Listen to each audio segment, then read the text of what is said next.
hope for the best. Thank you.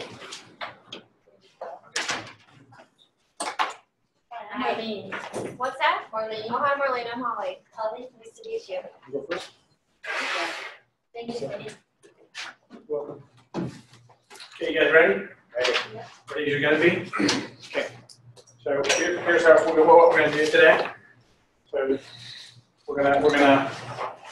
we may or may not stay completely on curriculum, okay, which is okay. I'll tell you a little bit about me, and then you can decide what you want to know from me, because it might not be curriculum. It might be a lot of curriculum. It might be a lot of you really want to know some other things about you and what you do and how you do it. So I'm Sam Rasoul. I've been in real estate since '96, so many years. My team and I sold 110 homes last year, 100 the year before. So we are the number 2 team in the market center. Unless I kill Dan Beer, then we're number 1, which I could do. Don't do that. What? I'm just suggesting. No? Okay. How many units did Dan sell? His team does about 200. Yeah. So you've got, and we can talk a little bit about this. You've got the 200 group, which is a kind of almost a mini company, a mini office, right? You've got the 100, let's call it the 100 group, which is a really small team. I mean, it's just me and 3 of us, so we are really a small team. And then you've got, and then it kind of really, the next category kind of goes to about 50. It's probably maybe just below 50 is the next person or group. And then most realtors in the company that have been around a while are hovering in the 10 or 20 range, right? And trying to get, so there are these ranges and categories that, there's the people who are new and going 0 to, they're just trying to get their first 10 deals and figure out how to get there. And then they want to figure out how to get from 10 to 25, and how do you get from 25 to 50, how do you get from 50 to 100, and how do you get from 100 to 200, right? So each of you, I'll have you introduce yourself and tell me a little bit about you. And then within that context, right, we could talk about setting, discussing what your personal goals are and what you should be really focused on. Because not everybody should be focused on trying to do 200 deals next year. It's ludicrous. Okay, I mean, we're not even thinking about 200 deals next year. So you want to kind of keep your context in mind when you're setting your goals. Fair enough? We will go through the curriculum. We'll go through this stuff. We'll talk about CMAs and pricing and all that. Then Robert Colello, another agent in the office, will take over and he'll do whatever he's doing. So let's just start here on my left. Tell me a little bit about you. I'd like to just know who you are, what you did before this, and how new you are to the business. My name is Marlene Novaristo. My background is property management. Did that for 25 years. I've been wanting to do real estate sell on this end for the last 2 decades, and I finally decided to take that leap of faith and losing that healthy paycheck that I'm accustomed to doing. So I was on the operations side, and I had a team of probably 300 underneath me, and did that for a good solid 5 years. So I'm a team of me now, and I'd like to aim high. That's just who I am, and I want to cap out this year. So what's your goal for units sold this year? Minimum 10. 10, okay. And you're new to the business? And are you newly licensed? So you've never sold before? I've never sold, but I'm aiming high. Realistically, I will settle for 5 to 6, but I'm aiming for 10. Okay, so your goal is 10 for the year. Betsy, she's like a legend, this one here, but we'll let her introduce herself. Thank you. I've been around for a while, and I took a hiatus to build my house and to just kind of figure out who I was again, and I've just come back to real estate full time. In the process, I was just letting clients that knew me from the past call me and say, hey, I want to do something, and then I would work with them for a couple of years.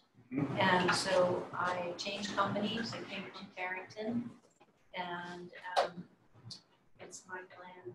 I'm not striving to do what your production is. Nor should you. Want to be do what you want to do. To have what do you want to do? A modest income.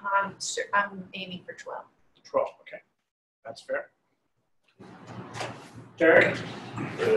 Come from a sales and advertising background. Been here since December.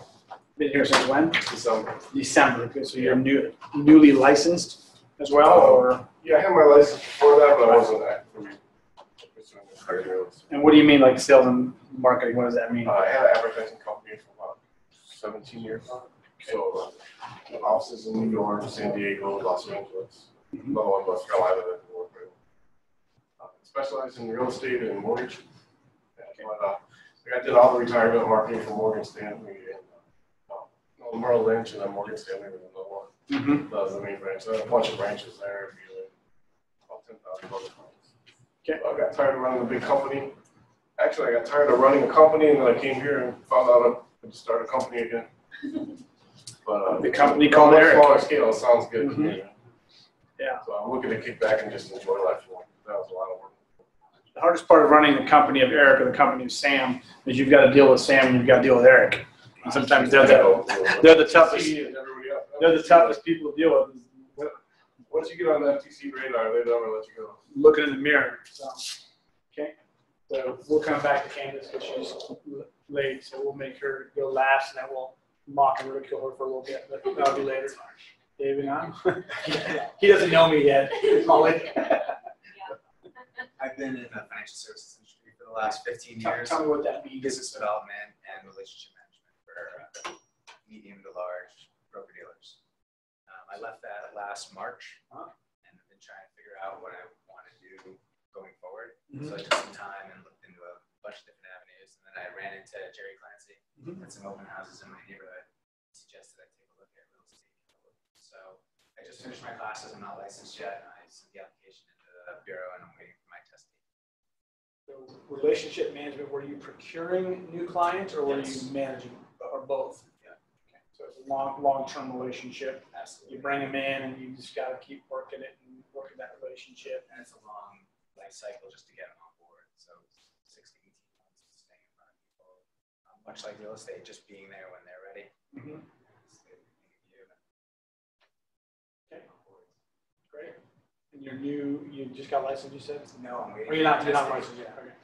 Okay. Anything else you want to tell us? Nothing they haven't all heard already. Yeah, you guys already been through this. This is just for me, so. Okay, so my name is Dylan. Yeah. And I come from a totally different background. I've been in the biotech field for about 20 years.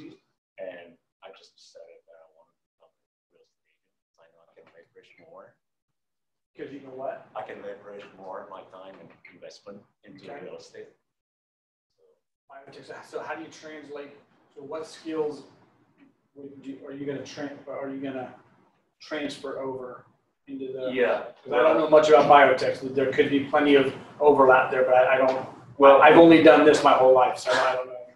Well, the biotech field is there's a lot of different angles that you need to be able to do because it is I was doing drug discovery research, and there's a lot of failures when you do research. So a lot of time, 99% of the times, I think not to progress. You'll like real estate then. Right, so it's going to be the same thing. All there's more day, failure than success, right? So I thought that I could translate that into real estate and apply the same attitude. So just for me to translate, I'm hearing him say what he can translate the mindset required to handle heavy amounts of rejection. That's a good thing. That gives you a. Well, I'm not sure with people. I mean, I've been getting rejection with my experiment, but I will do the same thing. It's definitely different with people because the experiment doesn't yell at you. That doesn't yell at you back. Tell you, what are you calling me for at 7:30 in the morning? What the heck's the matter with you? That's true. So you can't. All right. Anything else you want to tell us? Anything else you want to tell us? No, I'm excited. Okay. Good. Holly? I know Holly a little bit, so. Yeah, so I've been in the office for a few I don't years. know anything about your past life. But. Well, I was an agent years ago, bombed out, gave up, didn't try hard enough, I don't think. Didn't know what I know now. So What do you jumping know back now? in, oh my gosh, all the back end of stuff, contracts and all all the marketing and all of that I was so green before. Now I know after having worked for a bunch of you guys here in this office. So I decided, looking at my neighborhood where I see different agents, no one really works my particular area. I thought that. Where's your area? RB, Bernardo Heights area. So I'll be there next week. yeah. You try it, Sam. I know that's why you're asking. So I see a bunch of one-off agents going, no one is consistently, I don't get consistent cards from people, you know, and that should be my name on those signs as I'm driving by going to work for someone here. So I've been relicensed for a few years. Try it, give it a go, my friends, family, neighbors. So good luck. Got a lead today from someone I just met last week. So cross your fingers, guys. Let me come back to you real quick. What's your unit goal for the year? Number of units you want to sell? After this class, I have to have surgery. I can't drive for a couple months, so I don't really know. I'm just 4? I put it off so I could be here. Yeah, hopefully 6 to 10. 6 to 10. Okay. I think 3 dozen. I'm sorry? A dozen. 12. Okay. How about 13? Baker's dozen? Sure. Okay, just why not? 13. Okay. I'm looking at hopefully 12, 1 a month. Okay. Possible. Ready? My name is Freddie. I work for the post office. I was a sales manager at Budweiser for 7 years in Florida. That's sales background. My goal is 10 units for the year. Okay. New to real estate. Sorry? New to real estate. I got my license December and I joined Keller Williams in January. Okay. Now I'll reintroduce myself for Candace. So I'm Sam Rasoul. Sorry, Okay. sorry to be late. Hey, sorry, no problem. Yeah, I came from originally the dental industry.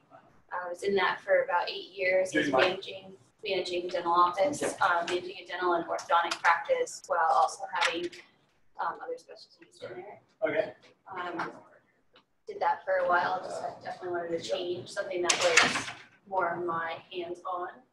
So creating my own business with real estate is perfect. And I get to create my own hours and everything. Got my license in October. Started working here in January. And Okay. So for all of you other than Holly, this is probably your first set of classes that you've taken. Okay. Okay. So you're definitely doing the right things in terms of getting the education. So let me tell you, I'll talk to you just a few things. Candace, just so you know, my background is 25 years in business. My team and I sold 110 homes last year. So we're doing okay. We're gonna make it. We're doing fine. So what I'll share with you a couple of things that I want you to take away from this class if you get some time with me. So when I learned the business, I learned very quickly that it wasn't. You guys, what I would tell new people is, don't get too caught up in this being a real estate business, because it's really not a real estate business. And we're in the lead generation business. My team and I, our business that we really focus on is lead generation. Lead generation, lead follow-up, and lead conversion. The lead servicing, okay, is the real estate business, right? The lead servicing, that's what I call it the 4 L's. Lead generation, if you want to write it down. Lead follow-up. And it's kind of, this is a fundamental, these are 4 fundamental principles. If you get it, you'll get it. Lead generation, lead follow-up, lead conversion, okay, and lead servicing. Okay? The real estate industry as a whole, okay, in my opinion, has probably taught agents incorrectly over decades, in that they're spending too much energy teaching agents about lead servicing. What is lead servicing? What to do with contracts? What to do with your websites and your how do we have a CRM and all of these other things? What do we do? How do we handle, right, the clients that we don't have? That's called lead servicing. Right? Where people like me, when we got taught by outside third parties, our main focus was lead generation, lead follow-up, and lead conversion. And then we figured out how to service them after we got them converted, right? Once I got a listing, right? I mean, once I got somebody teed up to have a listing, I'd be like, well, I better figure out how to do a listing contract, right? Where most agents, they spend endless amounts of energy learning how to do listing contracts, how to do all these other things, how to have their website working correctly, how to do all these things, but then they spend zero time in the lead generation. They spend zero time learning scripts and dialogues, which is part of the conversion process. They spend zero time really understanding the value of what it takes to follow up with all these leads that you just found. And then they end up with no business, but they're super skilled at servicing. So we are in the lead generation business. I think the sooner you just get that and really accept that, the sooner you'll do well in this business. Because you will not have leads come to you. And just be prepared. You will have a very few amount of deals a year that will just come to you because you're in the business. 3, 4, 5 deals. Being new in this business. Over the next 5 or 10 years, that number might get to 10. Okay? But for the most part, you're going to have to go out and find your deals every single day. And you got to keep building and building and building and building. So it takes a really tough mindset of having that in place early, that you just accept the fact that every day you got to be generating business. Right? So do you need to learn how to price a property? Yes, you do. Okay? But you also need to just take it with a grain of salt. Don't get too caught up in spending, like after this class, should you spend the next 2 or 3 days running CMAs and practicing? Probably not, right? You probably need to spend a lot more time finding that seller who wants to sell a house, right? And then figuring out how you can convert them into a client. And then, oh, by the way, we're going to have to price the home at some point. We'll get to that. And there's plenty of people that can help you with that. So don't lose sight of the important things. But let's jump in here. We'll, okay, so I'm not a very techie guy, so we'll just have to do our best with what we have. I'm just going to switch places here. You guys have some homework each time, right? Is that correct? Okay. So tell me about your daily 410. Is that like a thing that you do? It's my first day here, so I Okay. just. Anybody have a daily 410 or 10-4? I'm sorry. I'm looking backwards. Yeah, I added some new people in. Okay. So that's about 3, I think. I got So we're adding what? How many people is the goal there? Well, 10. 10 people Information. a day. Okay. So, but in actuality, I did 3. So I mean that's really hard. I mean you're only going to get so far with that, right? I mean you only know so many people, right? I mean but you have to do it. If you don't have We're setting high expectations, so you try a little harder. If you don't have a database of people, that is definitely something to spend energy on. Take it. So when you build your database too, right? You want to. I'm just going to tell you things that I did that I wish I would have done differently. Like going backwards, looking back. It's, after many years, I look back and go, I really wish I would have done that differently. I wish I would have been much more strategic about categorizing everybody when I brought them into my database, right? Because at some point, which now we have it all set up, but at some point I had to go back and go, okay, everybody needs to be tagged, meaning so specifically, zip code, church or Christian, all these things that are tags to me that allow me to connect with them in a different way, right?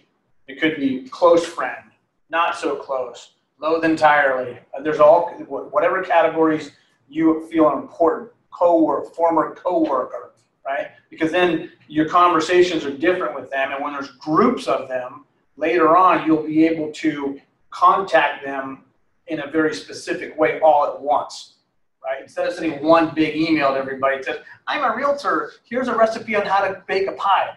Nobody cares, right? I mean, what you really want to send them is, hey guys, let's just say you're in the biotech industry. You have to read this awesome article about whatever, right? The target is going, ooh, wow, this is interesting, right? They're reading it. And by the way, as you guys know, I've been in real estate now for several years. Do you know anybody concerned about real estate? That's targeted, right? It's a targeted message. Very different than a pie recipe.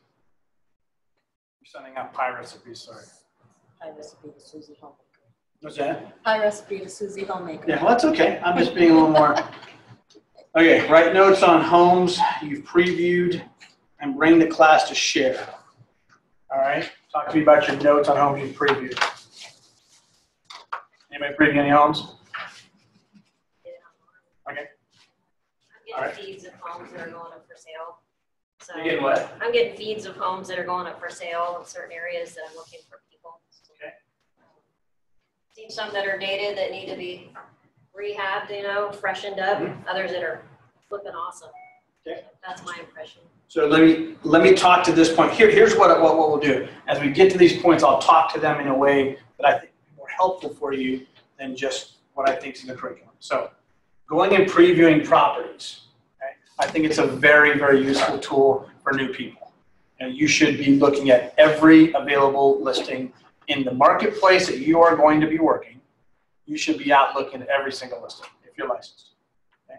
You got to know the market. You got to be there. You got to be. Here's why. When you're going to be talking to people, okay, buyers or sellers, right? When you're out generating business, when you're on the phone, let's just say you're cold calling, and you cold call somebody, and then they say, yeah, we're kind of thinking about it. Our neighbors over on Ding Dong Block, you know, right behind us, actually have their home on the market. Well, you go, oh, Ding Dong Block, that's the one with the pool that's got the diving board. They go, oh yeah, well, how do you know that? You know that because you went to look at Ding Dong Block, right? So you know the inventory. Now all of a sudden you're a credible conversation to them. But if you say, oh yeah, I'm not really, I don't know that house. Yeah, okay, cool. That conversation just goes down real fast. So knowing the inventory as a new agent gives you a lot of credibility. Right? When you're out door knocking or cold calling or whatever it is that you're doing, and it gives you some confidence too. Right? Because now you're talking to, let's say you're cold calling, and you're talking to a guy in Scripps Ranch, right? And you know the little neighborhood because you've been out previewing homes there for weeks. He says, yeah, I'm thinking about selling. I'll sell my house at $1.2 million. That's the number I would want. But you're like, $1.2 million? You're like, I know this neighborhood. These are $800,000 house. This guy's a lunatic, right? So now you're confident to say to him, right, David, come on, $1.2 million. I mean, I know you want top dollar for your house, but realistically, if I could get you 900, which is already above the comps, would you be seriously interested in selling? Oh no, I'm never moving. I'm just yanking the chain. Bye. But if you don't know that, you think you have a lead. You're in a conversation with somebody who's taking you down a waste of time because you don't know the market. So you're going, oh, I think this guy's going to sell. You're going to go back to your mentor. I got a lead. This guy's got $1.2 million house. This is great. And then your mentor goes, $1.2 million. Pulls it up at $800,000. This guy's selling that house. Then you got to call him back. Guess how much time you just spent? Tons of energy. Not previewing. So previewing is important. Report out. Be prepared to share your daily 10-4. We kind of covered that. We're going to skip right over that. Bring a supply of note cards and business cards. Okay, got it. Extend your learning. Study your local market statistics and be prepared to discuss in class.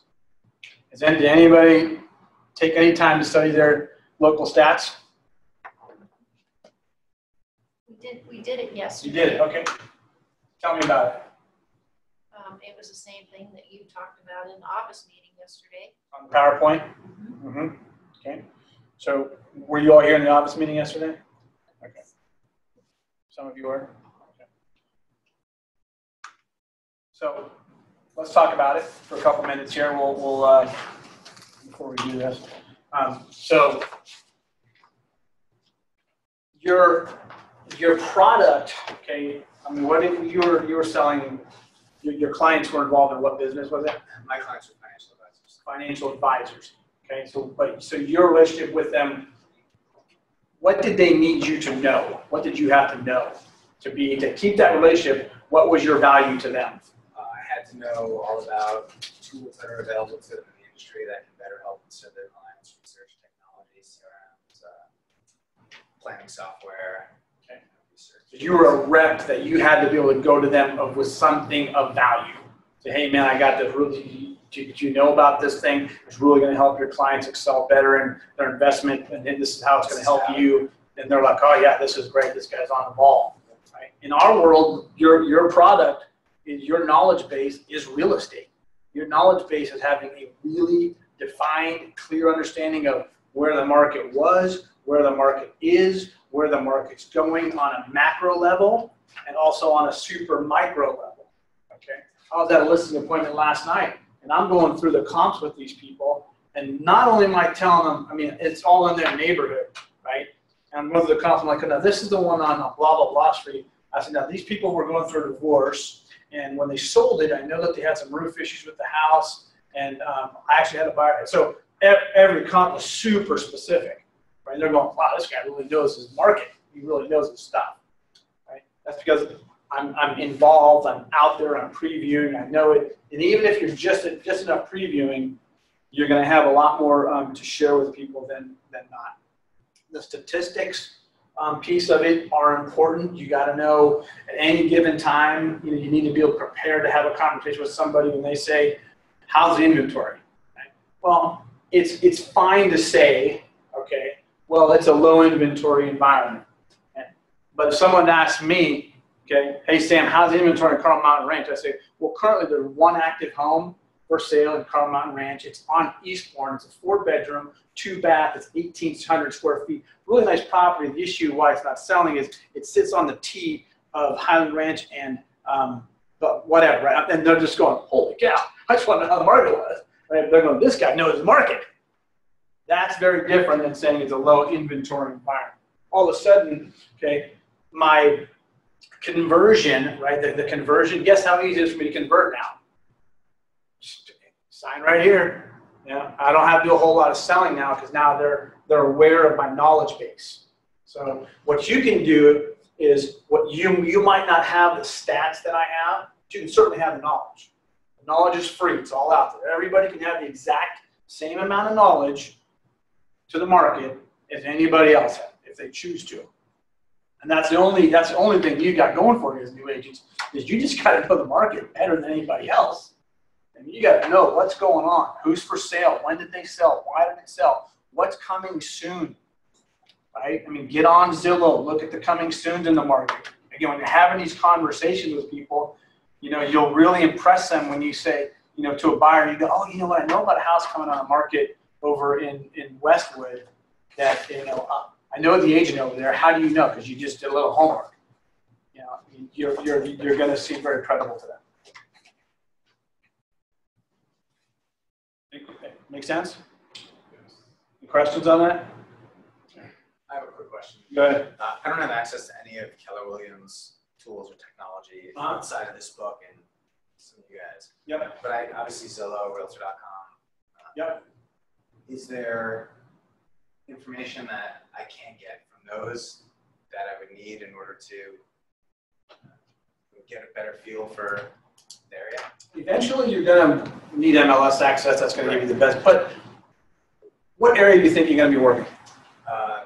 Mesa. Okay. So if I were you, all right, and I didn't have MLS, I didn't have my license, I didn't have anything, I'd go to Zillow, I'd go to Redfin, I'd get all the information I could possibly get on stats. It's all out there. I mean, Google, you'll get more information from those sites. I hate to say it, than just about anywhere else.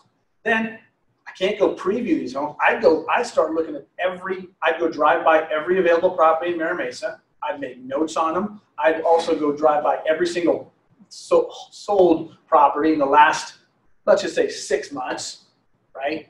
Just so that when you're talking to people, you're like, oh yeah, the one over on Aquarius. Right? See, I know Aquarius, it's Mira Mesa, I know Mira Mesa too.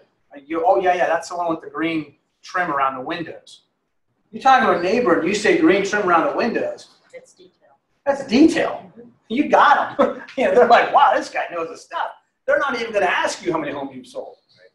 So you can bypass a lot of the pain of being new by being really educated to the market. I could go to open houses, but I didn't think about just driving by houses that have recently sold or listed. Drive by them. Just drive by them, know where they are, know what they sold for, start a little journal. And if you're not getting your license for a while, what else do you got to do? But get educated on the market. Start a journal of what's sold in the last 6 months, make some notes on it. Whatever you got to do to really become the expert in Mira Mesa, right? take you a step farther. Ready, David? Yeah. Okay. Well, if you're going to do that, okay, while you're driving these neighborhoods, okay, there's people who want to buy flip properties all day long. I know them. Groups of ours. You drive by a property that's dilapidated and just trash, and oh my God, this thing's a piece of crap. Like, this would be a great flip for somebody. Come to someone like me and say, hey man, I was out doing some stuff in Mary Mason. I came by this property. I don't know much about it, but man, I took a picture of it. Would this be something your group might want to flip or buy? Interesting. Now all of a sudden we help you track it down. We're doing a flip. Guess who's getting paid? Right? So you're not wasting time when you're in these markets. Pay attention to these markets. You might see somebody with a moving van in front of their house, or they're painting their house. Okay? If someone's painting their house, I'm telling you, a 50-50 probability, that's a seller. Okay? Someone is possibly moving. Guess what you should do? Knock on their Go door. knock on their door and have a conversation. I'm David with Keller Williams Realty. I work at a great real estate office. Now I'm giving you the script because you're not licensed. Now we've got a team of great agents in our company, and we've got tons of buyers already. Are you guys thinking about selling your house? Well, yeah, actually, yeah, maybe. Oh, awesome. Would it be okay with you if I maybe got some information from you and had one of our great sales team members reach back out to you? Oh, sure, no problem. Where are you guys moving to? You're not even licensed. So what? Come back to your mentor. Come back to one of us in the office and go, I got a lead. Can I get paid? We'll find a way. Okay? That goes to everybody here. So don't waste your time just sitting here in the books. Okay? Get out there. You should be lead generating now. I'm seriously. You don't have to be licensed to lead generating. You have to be licensed to talk about price and terms. You don't have to be licensed to lead generate. You can be out there talking. You could be out there knocking. You could be out there doing all that stuff. Make sure you're clearly telling people, I'm not a licensed agent. I'm on the marketing team. Okay, what does that mean? It means nothing. Okay, I'm on the marketing team at Keller Williams. You're building business. You're on the marketing team. Keller Williams. That's all. We can have one of our licensed agents give you a call tomorrow. You say you're thinking about selling. Once they raise their hand, it's on. That's all you're just trying to get someone to raise their hand and say, I'm thinking about selling. That's it. Then come back to one of us and go, I got a guy who's thinking about selling. What do I do next? Okay? It's getting good now? Yeah. It's getting good now. Okay. I'm kind of a rebel. I don't follow the script very well when it comes to this stuff. All right, gather your tools, prepare a list of names to call. We're not going to do that today. We will do something else similar to that. Let's bring your laptop, blah, blah, blah, prepare a listing appointment. Holy crap. Okay. What day are you on? I'm on mission 5, is that not right? Yeah. Okay.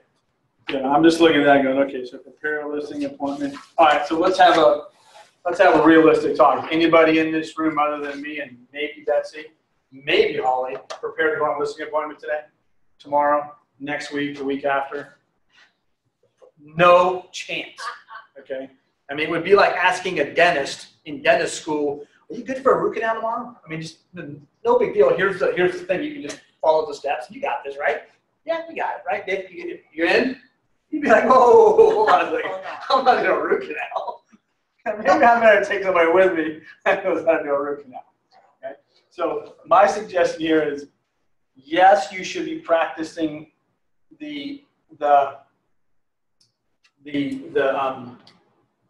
concepts and the scripts and you should be getting your head around, hey, what would a listing appointment look like? If I could get one, what would I be saying? What does the book say I should be saying, right? But you're not going to get a lot of, you're just not going to get really good experience at listing appointments until you just do some, which means you're probably going to lose a lot of listings in the beginning. That's just part of the process. You just have to kind of be prepared for that. I've told a lot of classes this, and I'll tell you guys this. If you have mentors, if you don't have mentors, reach out to somebody else that's doing a lot of business.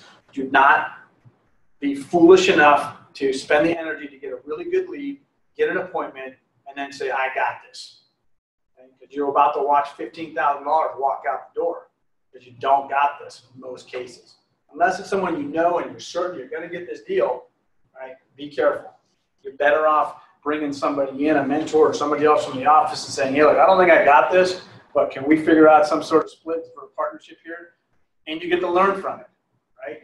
What kind of split is typical for that? I'm not going to go down that road. Just partner up with somebody and ask them. Could be 25, could be 50%. It depends on what they're doing. Talk to your mentors, whoever you're using, they'll help you out too. So there's just a lot of ways to be smart about this business. Your opportunities that you're going to get are not going to be many. Don't blow them. So be prepared. You know, if you're going to get an opportunity, if you're going to go solo, great. Make sure you spend a ton of energy learning what you're going to do, right? You want to nail that. Right? And the biggest part of it is know the market, right? If you know the market and you know your stats and you come in there, you're going to have to spend a lot less time talking about yourself. You have to spend a lot less time convincing them as to why they should hire you. Make sense? Okay. So your listing appointment might be 90% focused on the market and 10% focused on why they should hire you. If your 90% is so good, you know, they're ready to sign. They're not even asking how many homes you've sold. But if your presentation on the market is kind of wishy-washy, guess what the questions are? Yeah, so how long have you been in the business? And all of a sudden it's a downhill spiral after that. You get educated on the market. So if I have a listing appointment and then I ask for your help to come along with me, yeah. What do I need to say to them? Like, I'm going to bring my partner and it's doing the thought for it. Yeah. You literally say to them, well, great, thanks for the opportunity. Myself and my partner will see you on Thursday. We're excited to have the opportunity to earn your business. At Keller Williams, we work as a team. That's it. Okay? Don't get caught up in the minutia. Then get the appointment on the calendar. Then come back to somebody and go, what the hell do I do now? I just told them I'm bringing my partner. Who's my partner? Figure it out. Okay? Trust me, there's plenty of people that will help you secure that deal as opposed to you going in solo and making a huge mistake. Right? So you're in the beginning, you got to really focus on finding leads, following up, teeing up some appointments, right? And then then the conversion process it'll happen. You'll learn it, you'll get it, and you'll see. But the conversion process is where most agents fail miserably, and they can lead generate. They get all these leads. And at some point, they can follow up pretty well. You know, they tee up these opportunities, and then these opportunities are gone. And then they leave the business in 6 months going, well, I didn't sell any houses. But we never have a chance to talk to them and say, well, how many appointments did you go on? Sometimes, you find, oh, you went on 10 appointments? And I'm thinking, I'm starting to go, oh, my God, it's $200,000 in revenue there. Just walked out the door because no one told you that there's ways to do this thing right. So just think about all those things. But let's talk about pricing, okay? So you have an appointment, because that's what this thing's about, the CMA and the pricing. I'm not using the slides. Is that okay? Am I boring you guys, or are we doing good? No, this is good? Okay, all right. So let's talk about pricing. So I'll just walk you through a mini version of my listing appointment last night. So I went on a listing appointment in Carmel Mountain Ranch, which is kind of an easy one for me because I'm by far the #1 agent in the area, and they know it, I know it, everybody knows it. So I'm coming in pretty teed up, you know. As long as I don't do anything stupid, I'm probably going to get the deal. As long as nobody comes in behind me and does something stupid, which could happen, you never know. You never know. But so the listing presentation has two parts. One part is going through the whole dog and pony show. You know, this is me, and this is my team, this is our track record. You flip in your book, whatever you use. This is what we do for marketing, and this is how we do our open houses, and blah blah blah blah blah blah blah. Right? That's one piece of the presentation, and then the big piece that they really want to know about is what's my home worth, and how do you come to that conclusion? That's what my home is worth. So your presentation might be really around that. You might have, I literally, my presentation with the CMA, it's a one-page piece of paper with active, pending, and solds on it. Okay, why can I get away with that? Because when I'm talking these points, I'm talking about things that I know why these people sold, when they sold, how they sold. I know about the house. I know it was listed with 3 other agents before. Half the time I sold half the comps that are on there, right? So I don't necessarily have to have my computer up and be giving them this wow CMA presentation where they're going, oh my God, this is great. He's showing me all the pictures. He's showing me all of this. This is really amazing, right? You may have to do that. But your CMA presentation might need to be a little more fancy. It might need to be on an iPad. It might need to be, it might need to have bars and graphs and bells and whistles where they're going, this guy really knows his stuff. Man, this is cool. So do you have your client determine the price, or do you not let them control the price of their own home? What is your take? Well, ultimately, no, they don't control the price of their home. The market controls the price of their home. My job is to report to them in a constructive and educated way what the market is reporting, right? But I've got to be 100% certain when I walk in, I know what I'm going to report to them, and I'm going to know how to present it in a way that they're going to buy into what I'm reporting, right? But do they ever suggest to you, like, I want this for Always. my house? Okay. Yeah. How do you handle that? But with the facts, yeah, with the facts and with experience. You sit there and you get a client and well, gosh, we really like this for $879. But Dave, of course, yeah. You don't think I would want you to sell your home for $50,000 more? I'll make a higher commission. However, when we look at the comps, which you and I just went through, in the last 4 homes of your model sold for $830. And this one here, remember this one we talked about earlier on XYZ, that had a view. So your home's got, this is just my skill, your home's, your kitchen, nicer than that, I get it. Your bathroom, I love it. I might hate their bathroom, but he needs some positive reinforcement. So however, come on, the facts here telling us both that we're not getting $870. We're gonna be better than the comp, we're not gonna get $870. And what you don't, and then you walk them through that process of you really don't want to be the home that went on the market and didn't sell in the most historic real estate market out there, do you? There's no way. And you know what, David, if we price it right, and the market's as good as I know you know, it's going to bid up anyway. Okay, so let's price it right and do the right thing and get the home sold, right? And then I go, Holly, you want to make the move to Denver, don't you? Yeah. David, we got to price it right, don't we? We got to get you guys to move, right? You see how that worked? Because now I know we've already had a conversation before we get the pricing. I've already talked to him. Where are we going? Why are we going to Denver? Okay? She already told me we're going to Denver because that's where my mom lives and we just had a baby. Okay? If David keeps fighting me on price, guess what's going to come up next? I say, Holly, you want to be my mom, don't you? With this baby. Really, we're going to go in the summer. David up. And guess what? David is screwed. I'm going to look at David. David, you forced me to do this. I had to go down this road because you're fighting me on prices. Right? So there's ways to do that. Does that answer your question? Yes.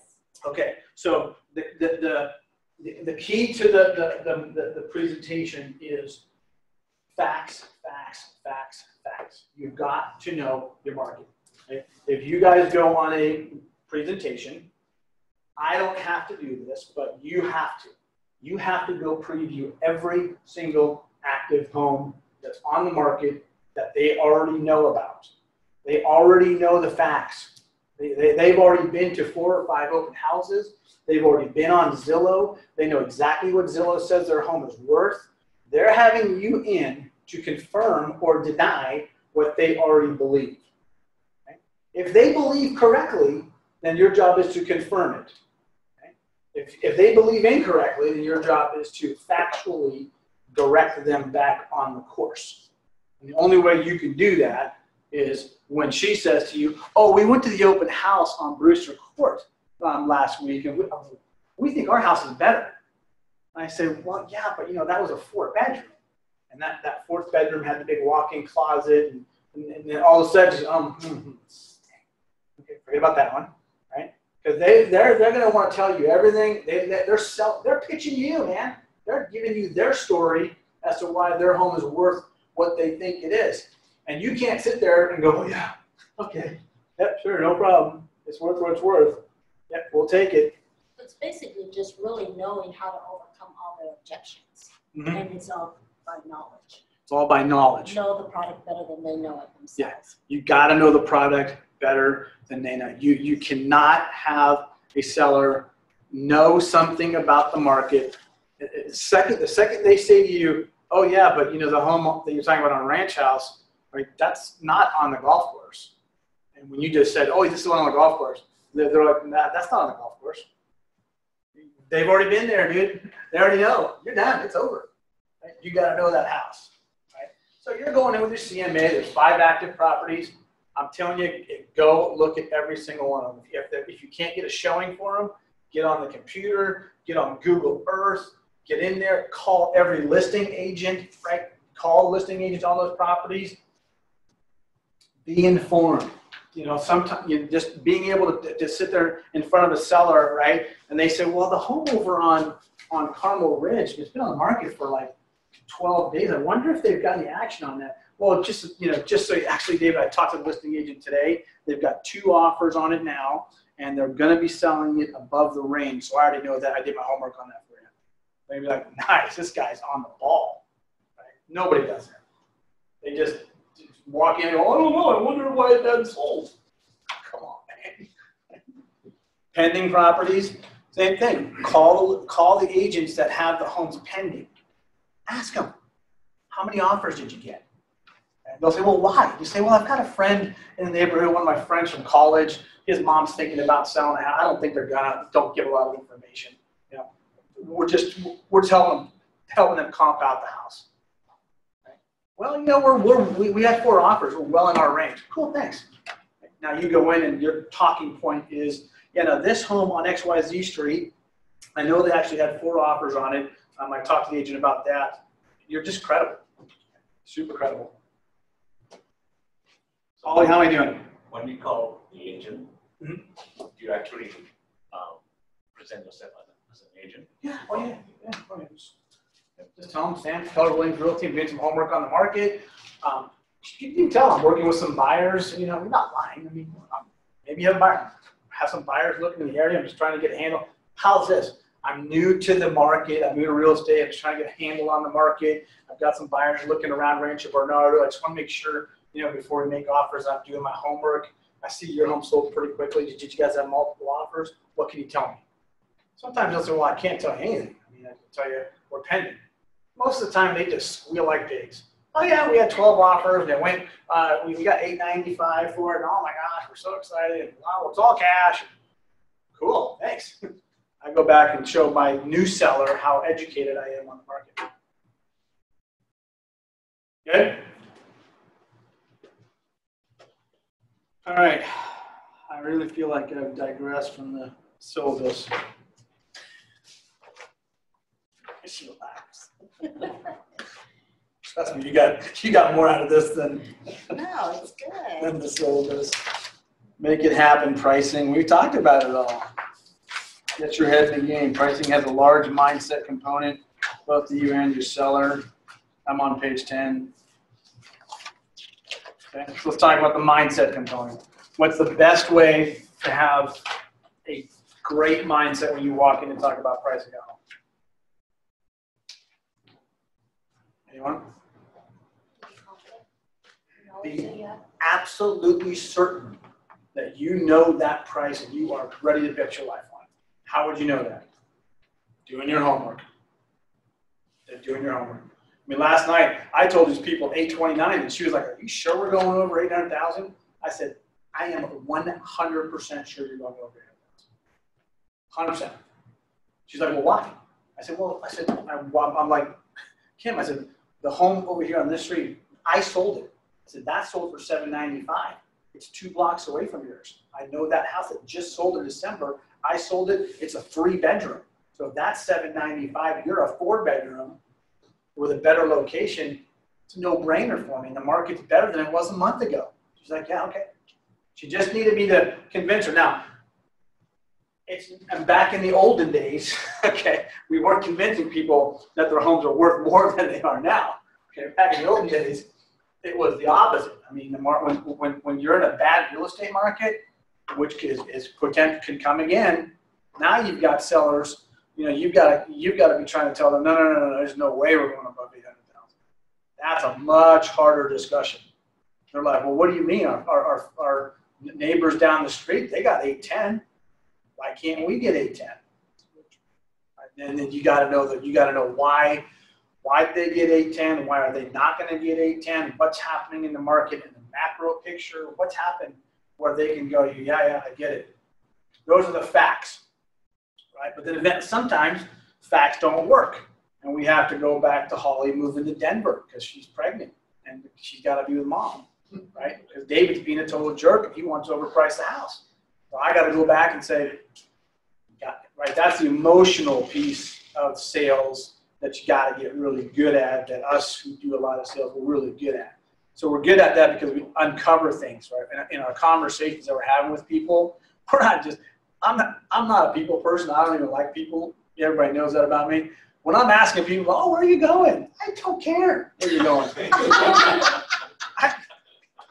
I don't care about your dogs needing surgery in Oklahoma and why there's a ranch out there that's the only possible place that's going to be there. I mean, I care, but I mean, I really don't care. I got my own life to deal with. But I know these pieces of information are critical pieces of information because they speak to motivation, right? They speak to why. Motivation is way more powerful than facts in most cases.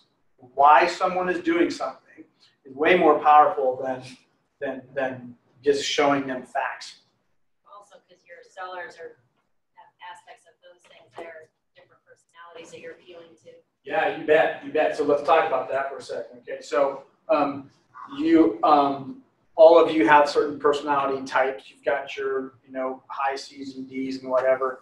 Okay, I mean, there's really, you can kind of break this down really to our people who are emotionally based driven decisions and factually based driven decisions. I tend to believe most people at some point they will decide more on emotion than fact, but it's a balancing act. But so when you're doing and we'll keep this in the context of pricing, right? Because this is the point of this talk is CMA. So you have to know what type of person you're speaking with. Okay. Last night, I knew very quickly, okay, that I had a pretty high analytical in the room. It's always the case, one or the other. When you're doing husband and wife, one's an analytical, one's an emotional, and you can figure it out very, very fast as to who's who just by listening to the questions that they're asking. You can also figure out who the decision maker is pretty quickly by listening to their questions, right? Who's asking, what questions are they asking, what are their body gestures. So I'm really aware of personality types. When I go in, if I go in and do a presentation with Holly, man, it's going to be warm and fuzzy, and we're just going to be talking about cool stuff, and I'm going to be telling, oh my God, I really love this painting, the colors, and emotionally, I'm dying inside, because that's just not who I am, right? But I'm adapting to her personality. Well, I'm making you comfortable so that we can have rapport, so that then once we have rapport, you will take my counsel correctly. Because I know my counsel is right. I know what I'm going to tell you is factual. I'm the best guy to tell you, and I'm the best guy to sell your house. I got to get past all your stuff. I got to get past your roses and whatever else I got to get past so you'll now listen to me. Right? Then the facts guy, the number guy, right? The business guy or gal who's all. That would be my hubby. There you go. He and I are having a whole different conversation. He's listening. As soon as I turn to him, I've got a pen and I'm like, okay, so right, you and I are, yep, we're good. So yep, price that makes foot, we're good, makes sense. Yep, good. And he's like, yep, we're good. You just got to know that if you talk the wrong language to the wrong person, it doesn't matter how skilled you are. They're not going to hear you. They're just going to don't care. Do you have any questions on that? That's really important. Really, and what's really important is being able to operate outside of your box. You really have to get comfortable with that. You really have to get, I don't show up to a listing presentation showing them where I fall in the category. I mean, they can't quickly figure out if I'm this or I'm that. I can pretty much figure out where they are because they're in their comfortable environment.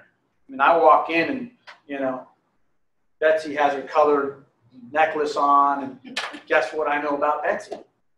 She's about emotion, about connecting, about, you know, she wants me to, right? She wants me to talk like this, and she wants me to be empathetic and be warm and connected. She wants me to take my jacket off when I sit down, right? So I get all that, and I'm on it. I'm on it like that. Now I become a part of her world really fast.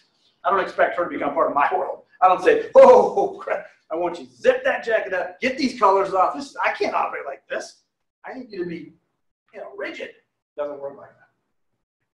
So when you show up with being able to change very, very fast. You can't just show up as you, assuming, even if it's somebody that you know, you might not know their partner. You might have a friend that says, I want to sell my house. They've never met you. You show up giving them all the signals as to who you are, how you operate, then it doesn't mean you're not going to get it. It just means you've kind of limited the potential for rapport with one or the other party.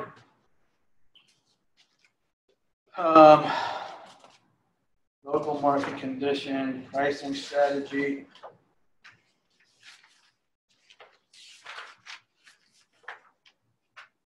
Jeez.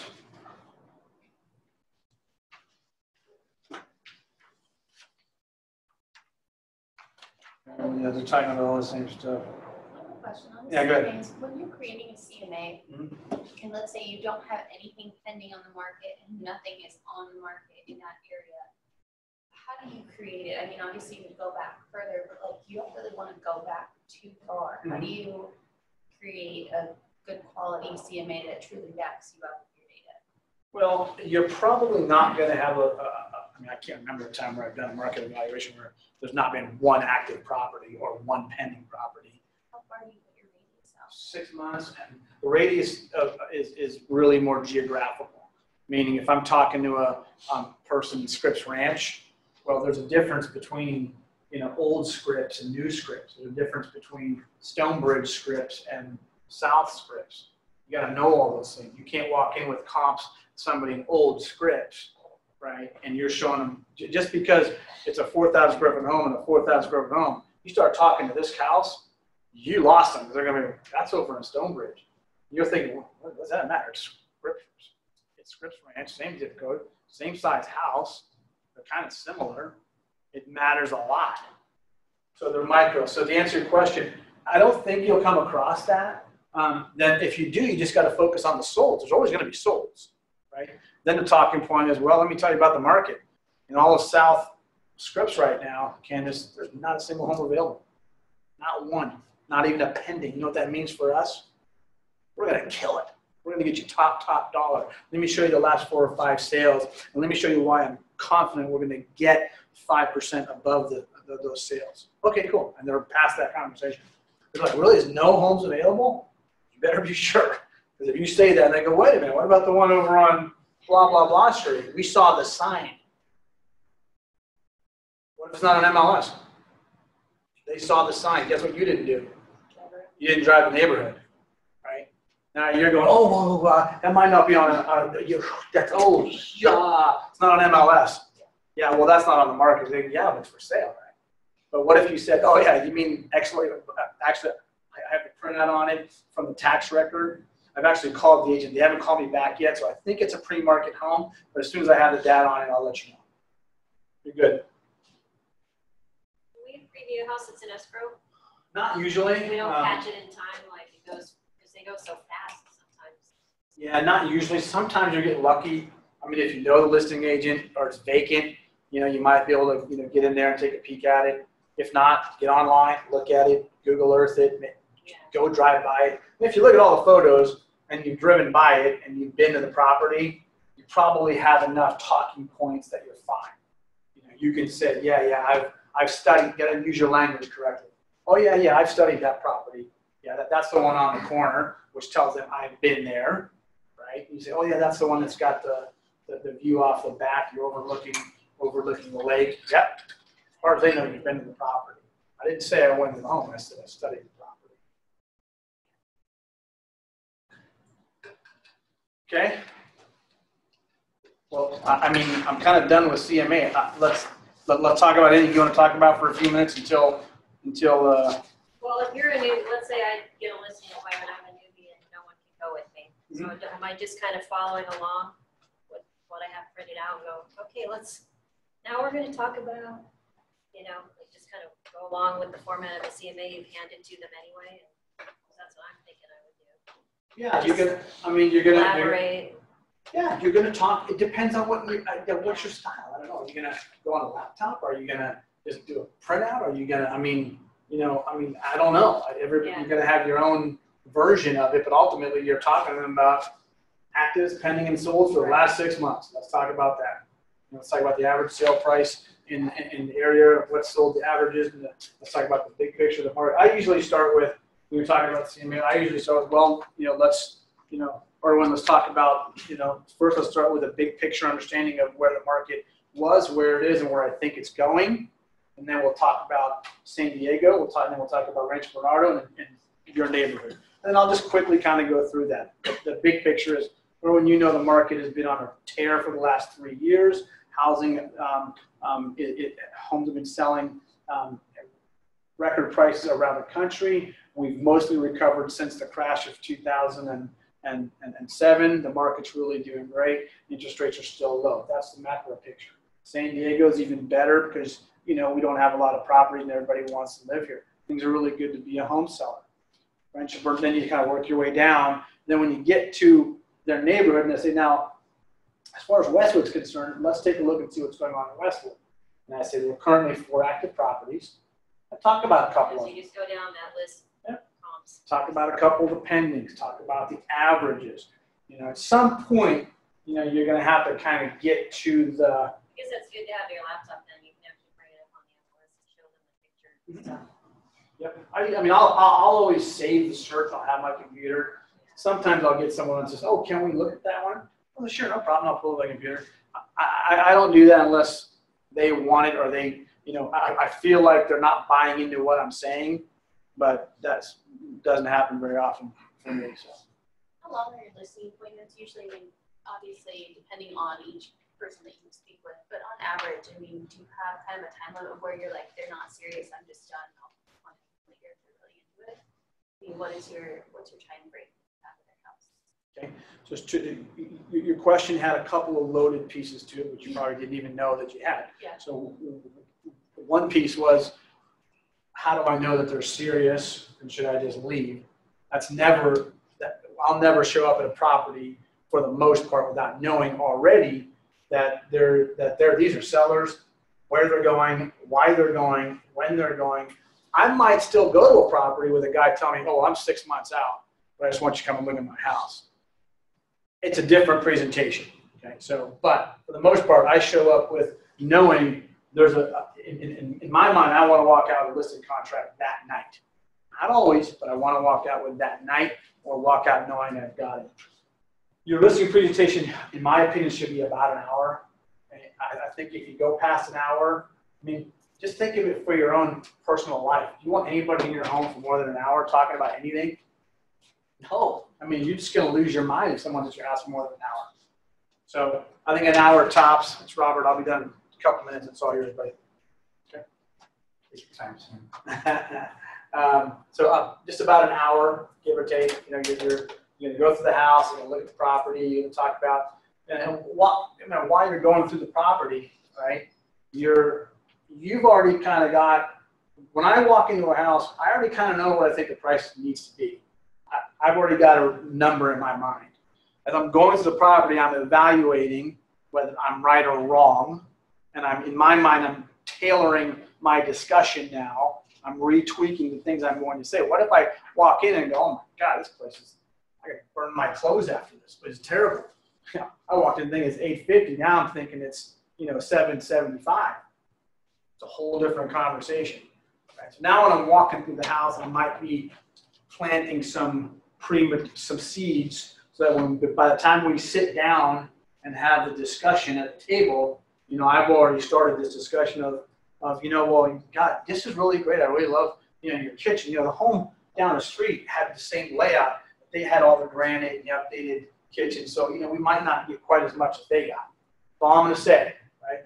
Now, they're walking through processing in their mind, well, what does that mean? What does that equate to? But I'm already kind of getting them thinking, you're not as good as your neighbors. Your home is not as good as you think it is. But doing it in a nice way. All right, I'll take one more question and we'll give Robert the floor to do whatever he's going to do. Anybody else? I have a question. Could you walk the home prior to completing your CMA? It's not common. It's not common. I mean, from time to time, when you, I mean, it's rare that I don't give them a price on the spot, but you could.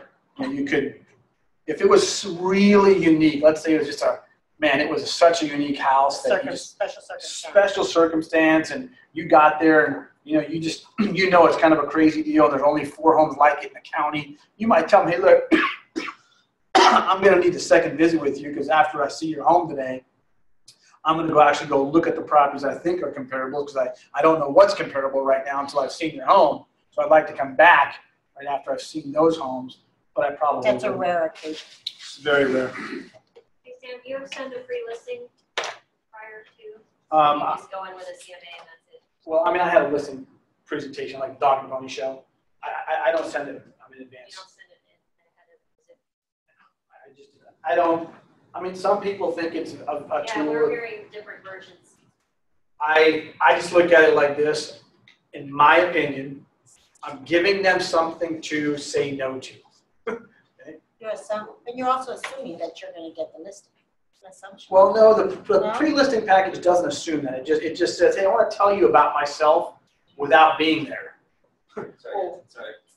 Okay, that's fine. But what if you're sitting at home with your wife and they're going through the listing package and she's like, oh my gosh, I don't like that. I don't like how they do their flyers. Okay? You got no chance to rebut that.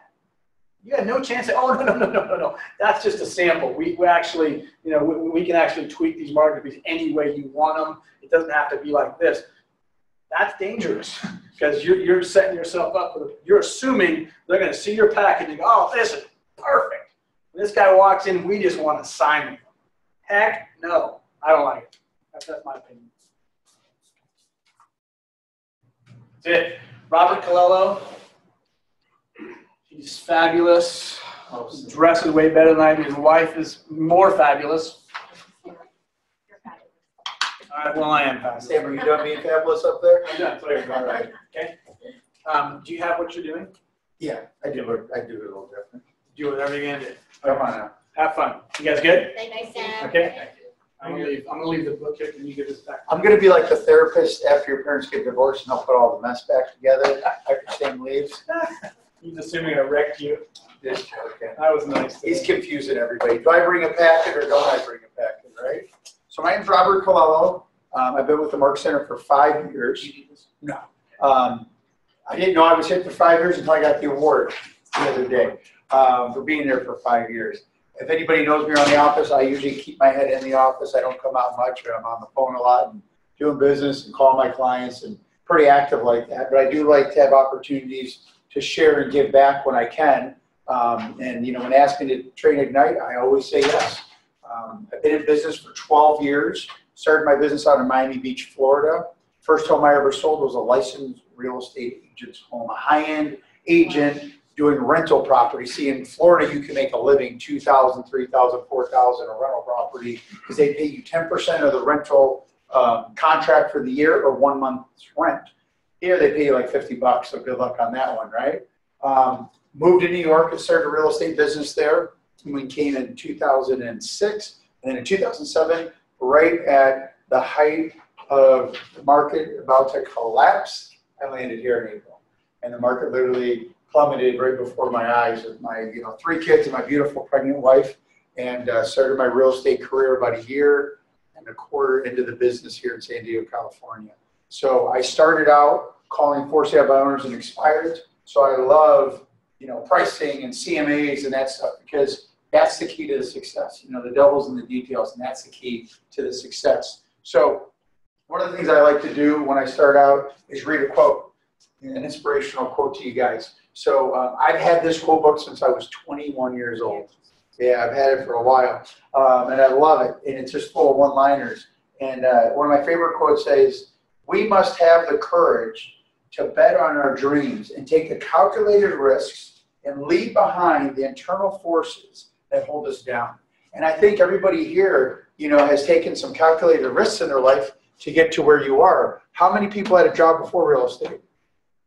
How many people still have a job and you're trying to get into real estate, you know? So you guys have either made the risks and the calculations, or you're going to make those risks, calculate those risks right now, you know, and I applaud you guys, you know. This is going to be one of the hardest things you ever do, and it's going to be one of the most rewarding things that you ever do, is get into the real estate business.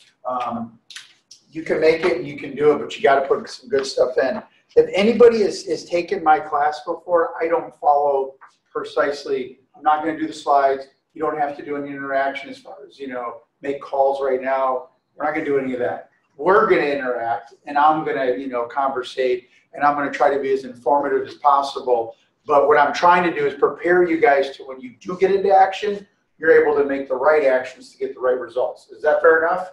If you guys want to make the calls, you can do it. It's up to you. You guys want me to talk, or you want to make the calls? Okay. Cool.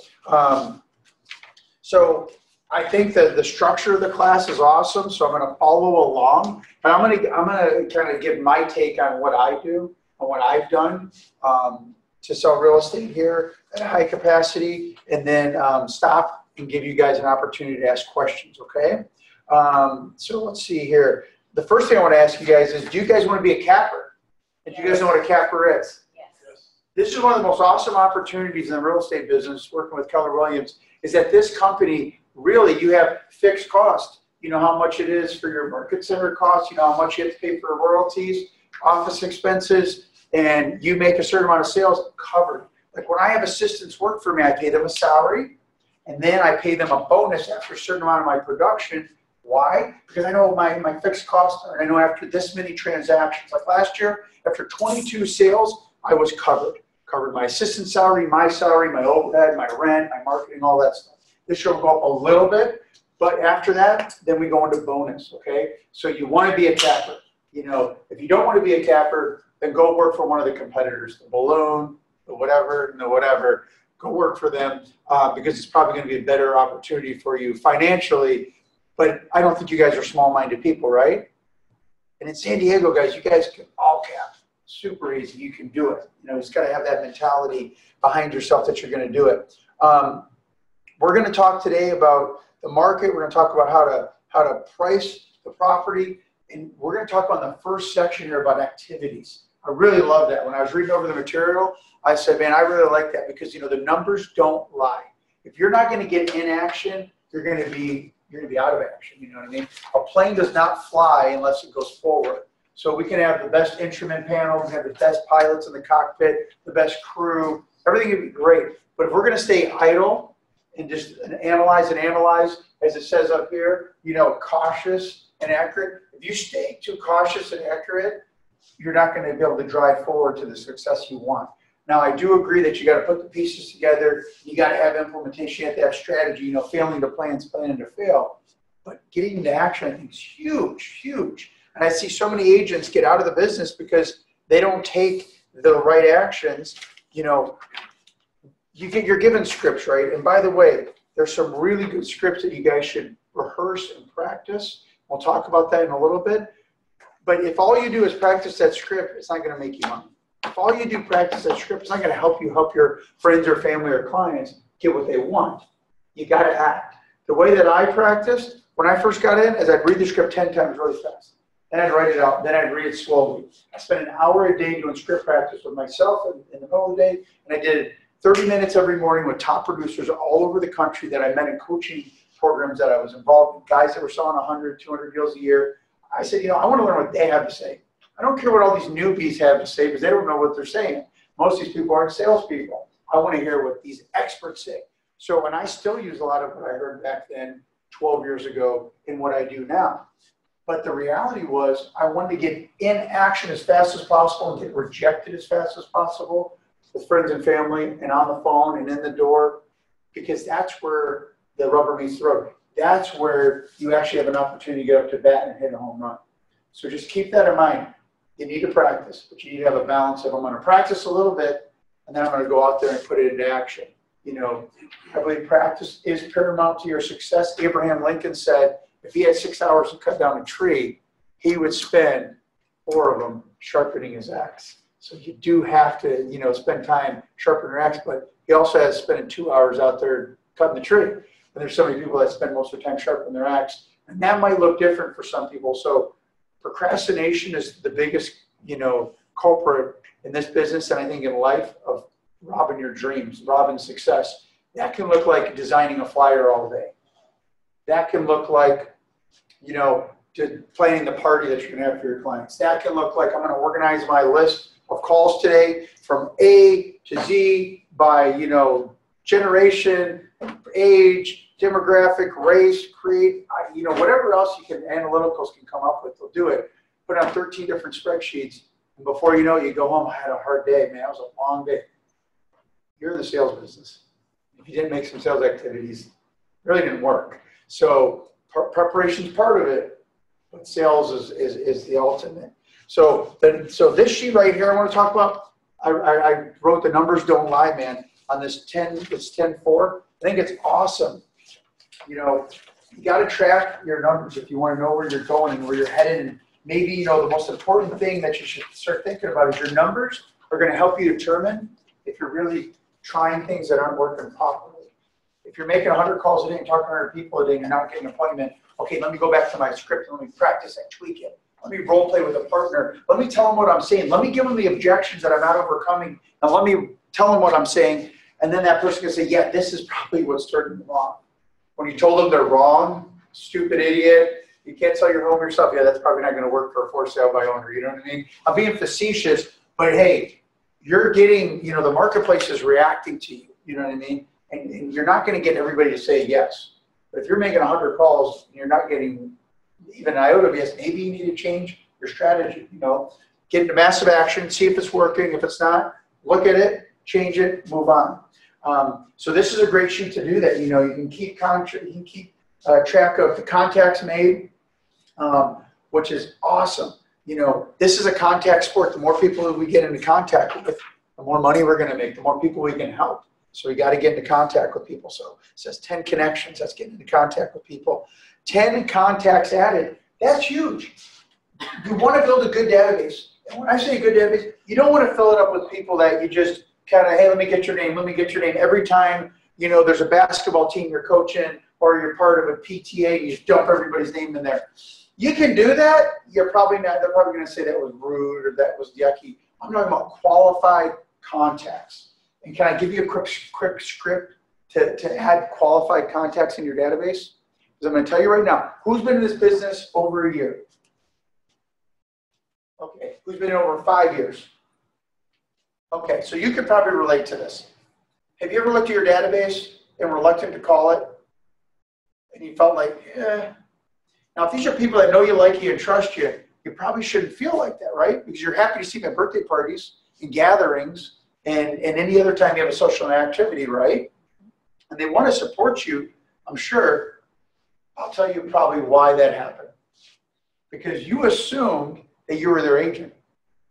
And you were presumptuous and just threw them in your database and didn't ask permission to communicate with them in the way that you want to communicate with them. And a lot of that's out of being just timid. You're like, oh, I don't want to ask my brother, or I don't want to ask, my friend or the person I go to church with or an old coworker. You got it. Because your whole database will switch. When I did this, what I'm going to tell you to do, it just switch. When I look at my database, now I look at it as, these are my friends, these are past clients, these people that like me, know me, and trust me, and they're going to welcome my call. So what I would say, some I learned in a coaching program, and it's an amazing, amazing script, and it's called the Mayor Campaign. You're going to say, what's your name? David. Ring, ring, you call David up, right? Or maybe you take David out to lunch, okay? But it's going to either happen on the phone or it's going to happen in person. Obviously, you don't want to write this out, okay? You want to have dialogue. Well, let's say, David, I have you in my database, okay? And I'm a new agent, and I put you in there, and I have a bunch of Davids and a bunch of Tims and a bunch of Smiths and Holly and everybody else in there. Now I'm going to go strategically from the top to the bottom, and I'm going to call. Ring, ring. You answer. You say hello. I'm going to say, hi, David. It's Robert Colello. How are you doing? Great. Now, if I'm a new agent, hey, I don't know if you heard, but I just embarked on a new career, and I'm in real estate. Okay. Now, if it's someone you had in your database for a long time, like it was for me when I did this in 2009, and I've been in business for a few years, I just called and said, hey, David, and went into what I'm going to say next. So now you transition into, hey, David, I have a question for you. If you were going to buy a home, sell a home, or invest in real estate, do you have an agent that you work with? Or if you knew someone that was going to buy a home, sell a home, or invest in real estate, do you have an agent you can refer them to? And then shut up. Silence is the key. This can be uncomfortable, but I'm telling you, that one line saved me probably in one call alone $16,000 in commission because I thought this person didn't like me. So you got to understand the personality styles that they wrote on the board. You guys, this is behind what I'm going to say. This is the most important thing that you guys are going to learn today. No, this is one of the most important things that you are going to need to know as a salesperson right here. If you just wrote this down and really understood it, and I stopped talking right now, you'd be leaps and bounds ahead of everybody else in this business. Because you have to first seek to understand somebody before you can be understood. And this is going to tell you there's 4 different personality styles. And what I didn't understand is the person that I thought didn't like me was analytical, married to a driver. By nature, they're not people. They don't need to like you. They just need to respect you. So they wouldn't return my call. I dropped something off. They didn't say thank you. They're kind of, I call them and they never, just when I talked to them, it was just weird. So when I asked them that, they said, yeah, you. As a matter of fact, we're going to call you because we're going to be moving to Montana. I go, really? And I helped them move to Montana. And we became best of friends because I understood them. I had permission to call them. Now, there's some people I called through there, and really it wasn't that many that said, no, you wouldn't be my, I got a brother, I got a sister. Hey, guess what, guys? Everything in this business is marketed driven. Either finances or time. That's what you got. And you can't get either one of those back once you spend them, right? You hope you spend your time well and your money well so you can get a return on it, right? I have 4 kids, 2 dogs, 5 geckos, and a betta fish that half the time swimming in his bubble of air and the pond scum because my son doesn't want to be on his take, my 12-year-old, but we get him to do it. So I don't like to spend a lot of time with people that don't want to spend time with me, and I'm not going to spend energy going after people that aren't going to want to work with me. So when you do that, now what you've done is when they say, oh, I don't. Well, great. I would like to be your agent. I would like to be your trusted resource in the real estate business. Is that okay? Ask again. Yes, that'd be great. Perfect. Now, I send out a monthly newsletter. I want to put you on my client appreciation program. And I send out a newsletter and an email, and I list properties and sell properties. I have different tidbit of information that might be of benefit to you. A lot of my clients love it, and they love the articles we send out, and both in print and in media. And I'll also give you a link to the MLS so you can search for properties. So what would be the best email address for you? Boom, boom, boom. What would be the best mailing address for you? Boom, boom, boom. Is this the best phone number? So is there any other numbers I should have? If they give you more numbers, man, they really want you to get a hold of them. Write it down. Then say to them, listen, I feel like, you know what? Everybody deserves a birthday card. So do you mind giving me your birthday? I don't need to know your year you were born. I just need to know your birthday. Because like I said, everybody deserves a birthday card. Get their birthday, get their anniversary. Now you got everything you need to be not armed and dangerous, but armed and helpful and of service. And now let me ask you a question. If you had a database of 100 people or 500 people that you had done this with, how would you feel about calling that database versus if you had 500 people that you've met between Starbucks and parent groups and school and classes and the cab driver and all, you don't even know, it's meshed and mashed. And how are you going to approach that database now when you go to call it? Totally different. It's an emotional game we're dealing with here, guys. And how we control the emotions between our 2 ears is that a thing called our brain is going to help us succeed. And so we need to do things to set ourselves up for success. So you guys are on the embryonic stage of your business. This is a perfect time to start paying attention to this kind of stuff. It will make your career have much less resistance, okay? Because your database is going to be your gold mine. Notes, I love notes. Notes make me feel good. Writing notes, I write 5 to 18, 20 notes a day. I just put 18 notes in the mail yesterday. You know, I write notes. One of my assistant's biggest tasks is I hate addressing notes. I'm dyslexic and I have ADHD, OCD, and I'm type A. I'm just like, you know, super, super focused, like organization, and I can be scattered. It's crazy, right? And I'm a visionary, right? I hate writing notes. I don't like it, the addressing them. I like writing what's inside of them. So one of the biggest tasks I have is I give my assistant, and actually I'll have the guy, I had to remind me when we're done to give you a sheet. I have a gift for you guys on how I keep track of who I talk to on a daily basis. And I'm not talking about your contact log, on who I want to write a note to. Because I used to just keep it all on my contact log, and I would highlight who I want to write notes to, and it just got too cumbersome. And since I have a structured database, I have everybody in a certain place in my database. And my business is referral based.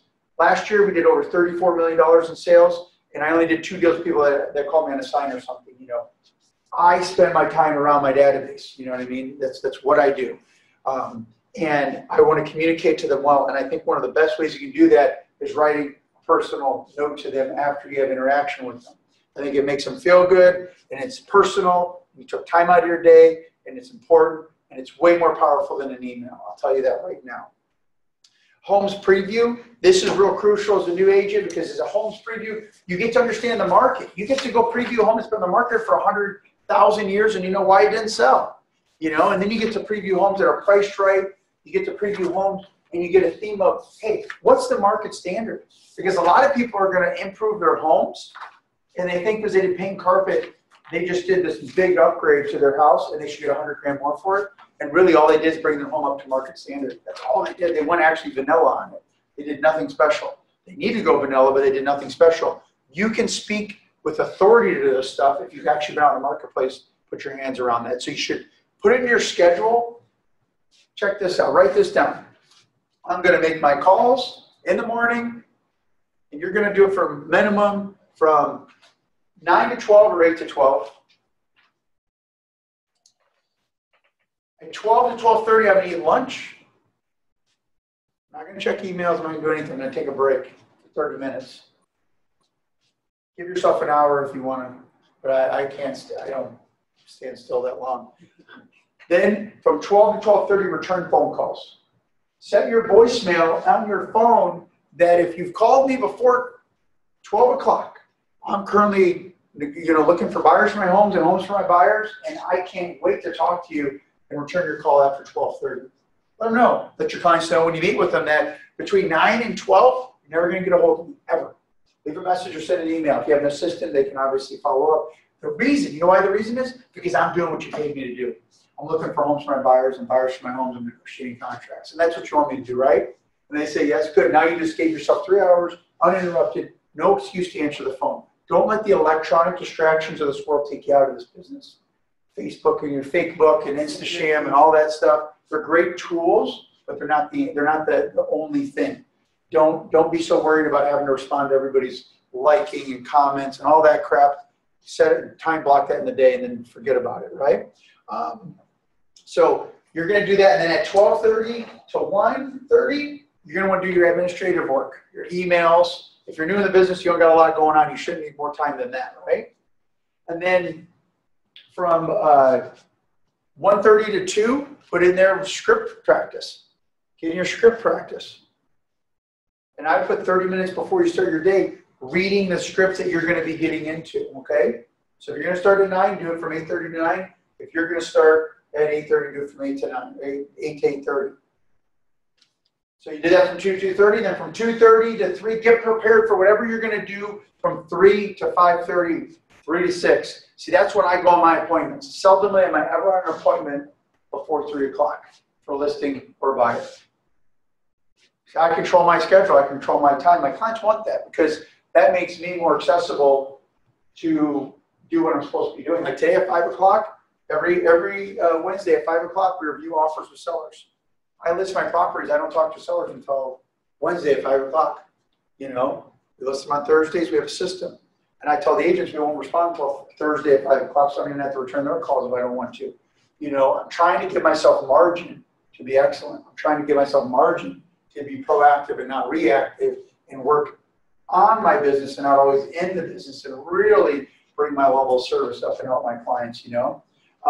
So then you're gonna wanna go, if you're gonna have an appointment in the afternoon, that's when you're gonna wanna do your previewing, okay? That's when you're gonna wanna get back on the phone. That's when you're gonna wanna do other client activities, okay? Now, I think a really good thing, and it's not on here, but a contact would be, take one of your people in your database, take them to lunch, go to coffee with them, you know, but time block it and do it at the same times every day. Don't be so willy-nilly that it's like, oh, I'm going to go to Starbucks at 2:13 and I'm going to go over and meet this guy at 4 o'clock and then at 8 o'clock I'm going over here. You're going to feel like you've done a lot in a day, but there's a difference of action and what do they say? I tell my team this all the time.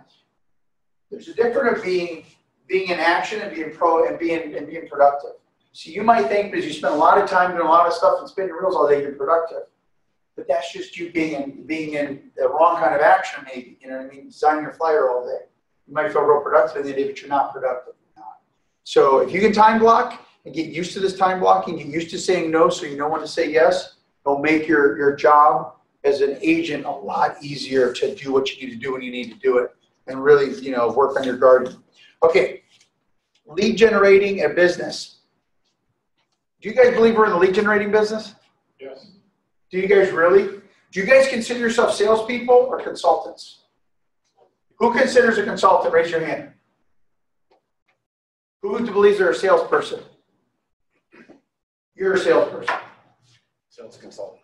Huh? Sales consultant. You can call yourself a sales consultant if you want, as long as you call yourself a salesperson first. The reason is this. Consultants never sell anything. They don't. When I was in the business development business, consultants went and gave their recommendations. We sold the jobs. Your job is to sell. Your job is to help. Now, you do play the consultant role, absolutely. But your job is to help people get what they want. If you can consult them to death and no decisions ever made. So the part of the sale that's important is to get into action on, okay, you bring in the facts, close for the sale, you know, help them make a good decision. My definition of a good salesperson is helping someone get what they want that's having a hard time making that decision. That's a good salesperson, you know. So you're a salesperson, you know, and when you think of yourself as a salesperson, you'll think of your daily activities different. Your priorities will be totally different. You know, I have a card in my office that says, I am a salesperson, a lead generator above anything and everything. That's what I do first.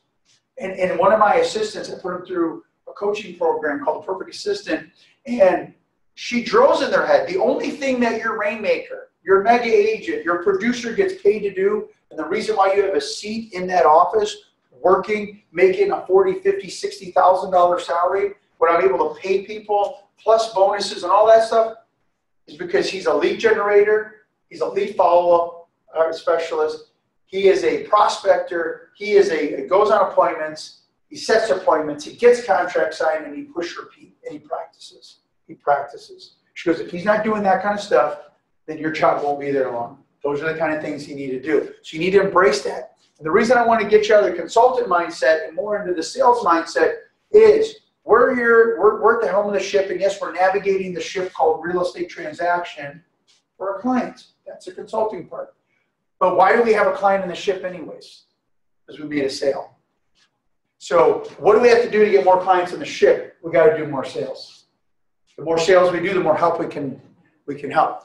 I have in my office, you go to my office, between my office and my assistant, I have it etched in the glass or whatever they put, it looks like it's etched with that frost. It says, people don't care how much you know until they know how much you care. Jim Rohn. I run my business on two philosophies.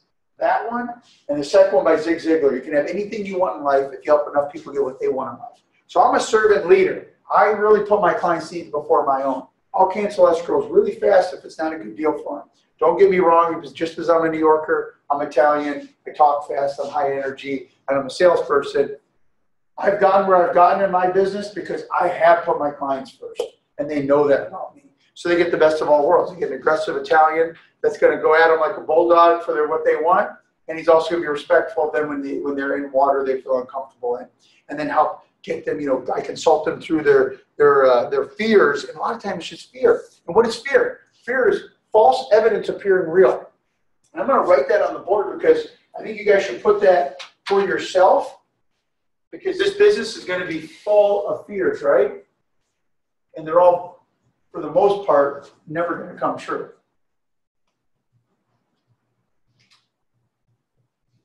So fear, false. I'm not a good speller, so false evidence appearing real. And you need to understand that with your clients, a lot of times they're going to be afraid about things that, as you as a professional, can walk them through. And then they come out and say, oh yeah. Like I had a lady one time, she didn't want to make an offer because she didn't have an Olympic-sized swimming pool. And I'm not making any judgments, but I don't think this lady ever was a competitive swimmer.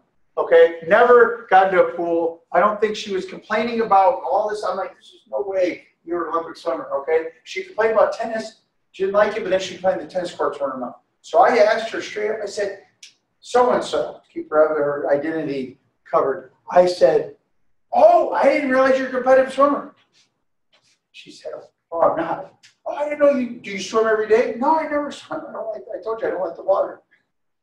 And I said to her, I said, well, then does it really matter that this townhome community that you love doesn't have an Olympic-sized pool? Isn't it more important just that it has a pool? Because don't most buyers want to see what they're paying for in their HOA and the amenities? And she said, I didn't think about it that way, but yeah, you're right. And then we went on the tennis thing, and making her offer, because she was making no sense. It didn't make any sense. And I was able to direct her to sense, Objections are things you can change. Conditions are things, it's a statement of fact you have no control over. So if she was afraid to live by an airport because she thought the plane was going to fall on her, and she had phobia and was seeing a doctor, yeah, downtown is not going to be a place to sell her house. So it's not going to, right across from the runway. Okay, so lead generating. I think you should spend 3 to 4 hours a day on lead generating, okay? Calling as many people as you can call. I think you should get really good on that phone. It's going to be a way for you to really, leverage your time. Door knocking is another good art you can do. That you're going to want to do between 3:30 and 6 o'clock, or you can, there's 2 different philosophies around that. You can do it in the middle of the day if you want. You can do it towards the end of the day. Just know who you get a hold of is probably the time you're going to be doing business with them. You know what I mean?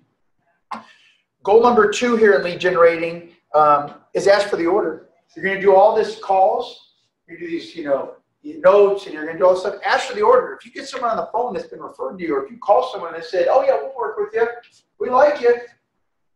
Really, and we're thinking about buying. We're thinking about selling. Actually, we're in the middle of a job transfer right now, negotiating. We're going to be moving in a month. Ask for the order. Ask for the appointment. This is not a class on appointment setting. I have a whole deal with that. I'm pre-qualifying and, lead follow-up. I will just tell you this, the goals in the follow-up. 70% of all your sales are going to be lead follow-up. You got to call people 5, 6, 7, 8 times before you're going to get them to say yes. I have an affirmation card in my pocket. I've had this card. This card's been in my pocket for about 12 years, okay? And one of the things it says on here, if I get to stand up, says, I work hard. I deserve the money I make. I no longer live hand to mouth. My beliefs cause business to come to me all the time and every day. I catch those leads, and I have help at the bottom and money at the top. I'm the best. I'm up by 5. I'm down by 10. I'm centered. I'm present. I'm effective, efficient, productive. I'm profitable. I'm laser focused. There's 3 areas people I talk to qualify. 1, to do business in 7 days. 2, to refer me somebody. 3, to add to my database. I keep 3 thoughts in my head when prospecting. Number 1, someone in my marketplace wants to buy or sell, and I have to find them. Number 2, every no brings me closer to a yes. And I have next to that 25 pennies. Because one of my old real estate coaches said, I want you to take 25 pennies out, put them on your desk. Every time you take a call and you keep asking for the order, just keep flicking them, see how many pennies you can move up, and every penny's a no. It goes because you just know you're closer, right? And then prospecting is a simple process, but not easy. I read this stuff to myself. I put it in my brain, and are those not true facts, guys? They're true to me, and a lot of those are just true in general, right? And some of those mean more to me than they're going to mean to you. But you got to put the good stuff in if you want to get the good stuff out, right? Now, I was door knocking one time around that guy that I moved to Montana, who I didn't think liked me, but I asked him a question, and he said yes. And I'm door knocking on the street, and the first guy that I went to said I was an idiot for pricing his house like that, which we're going to talk about pricing a little bit. We'll never sell. It sold in 7 days. Then I'm knocking, and another guy tells me, you're just wasting your time out here annoying people. And I'm thinking in my head, every no brings me closer to yes. Every no brings me closer to yes. Every no brings me closer to yes. The very last door that I knocked on, I didn't even want to knock on it because I was getting beat up, and I wouldn't let myself get beat up. That door, $15,500, helped the buyer buy a house, listed the home, and helped their kid buy a house. So the next time I went around the street, I'm knocking on the door, a guy tells me it's out, now we sold, put the home in escrow. Knocking on the neighborhood again, saying, hey, there's a Rancho Penasquitas, just want to let you know, we put this home in escrow. It's just 7 days. We had 15 offers on it. You know what that means? There's 14 buyers that really want to live in your neighborhood that didn't get their offer accepted. Now would be a great time if you're thinking about selling your home to put it on the market because we have 14 buyers that would love to be in this area. Do you know anybody in this neighborhood who's thinking about buying or selling a home? How about yourself? If you thought about taking an opportunity, take advantage of this market. He's like, oh, you're wasting your time knocking on these doors, blah, blah. And he just was being a real jerk. And I used a more colorful word if I wasn't being filmed. And he kept persisting. He was just being really arrogant. And I said, can you come outside for a minute? And he goes, what, do you want to fight? I go, no, just come out here for a minute. And he comes out, and I go, do you see that door right there? And I go, yeah, 17.5. You see that door right there? He goes, yeah. I go, 15.7. He goes, 15.7, 17.5. I go, that's how much commission I made from doing what you're saying doesn't work and annoys people on those two doors. You know, there's over 30-something thousand right there. So I appreciate your opinion, but you know what? My opinion is more important than facts. Albert Einstein said that belief is more important than facts. So I believe what I'm doing works. This guy smiled at me and said, all right, keep doing it, you know? And I walked on. So never allow anybody's opinion on you to determine your financial future. Never. I had a coach tell me that a long time ago. You gotta have a plan and work your plan. It's not always going to work the way you want it to work. It's not always going to feel as good as you want it to feel. But work that plan, okay? So now the third thing is referrals. Train your database that you're going to ask for referrals. Every single time you call your database, you ask them, who do you know who needs to buy a home, sell a home, or invest in real estate? Not do you know. Because do you know is a yes or no question answer. Who do you know makes people jog their mind? Who do you know? Now, you've already gotten permission to call them to ask for referrals. You've already gotten permission that you're their agent. Ask them. Now, I'll also tell you, don't let it be the first thing out of your mouth. Some trainers tell you, oh, don't make the conversation yucky. Just ask them right away. See, this is a business call. I only have a few minutes for you. You know, is what they're big. I only have a few minutes right now. You know, we can talk about personal things later. When are you ever going to talk to them later? You know, you're calling 100 people in a week. You're not going to meet with 90 people that you actually got a hold of or 50 people. That's BS. Talk to them, give them a little bit of small talk. I try to make my calls between 7 and 9 minutes.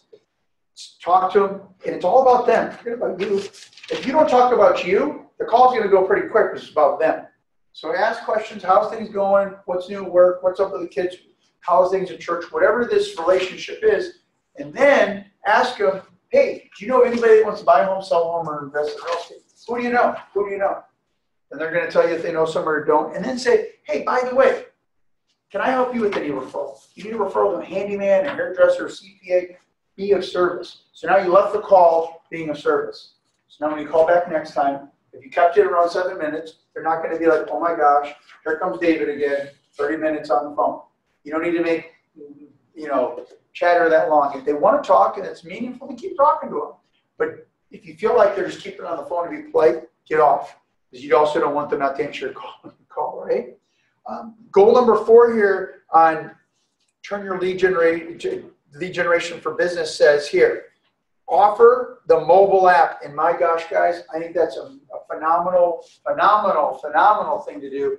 Everybody's on Zillow, Redfin, Trillia, this app, that app. Why not they be on your app?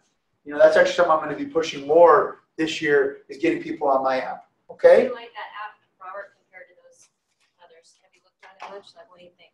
I think it's a good app, you know. I think so too, and it picked up a brand new listing that I had just seen, you know, that I didn't expect for KW necessarily.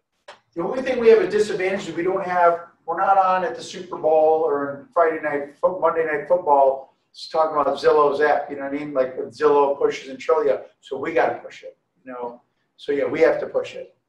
Is that good for open houses too? I thought that'd be a good place to just kind of push it on people. Oh yeah, there you go. When they come in, you know, they're looking for a house, and then they automatically see your name. I like that a lot. Yeah, that's a great idea. Oh, that's good. Now, one of the things that we're going to talk about is becoming a pricing expert, okay? We're going to talk about, because this is the deal. If you do all this lead generating, and you get a lot of great leads, and then you get listings, and you didn't price them right, but you did a lot of work to have inventory that's not going to ever move. You know, it's just going to sit on the shelf. So I want to talk a little bit about handwritten notes and why they're important. And three really easy areas to do handwritten notes, okay? Make me feel important. Write that next to handwritten notes. I don't want you writing about yourself in handwritten notes. The other day when I talked to you on the phone, it was such a great conversation.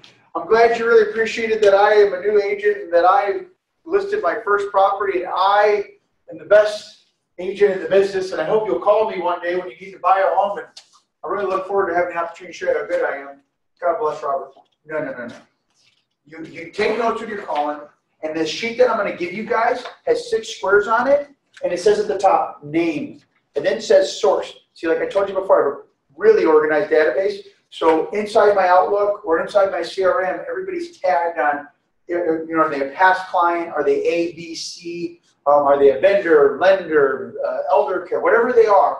So then for my assistants, I make a release. I write on there what they are. You know, so she can just go in there and find it. So that might not pertain to you now, but trust me, you guys want to be cappers, right?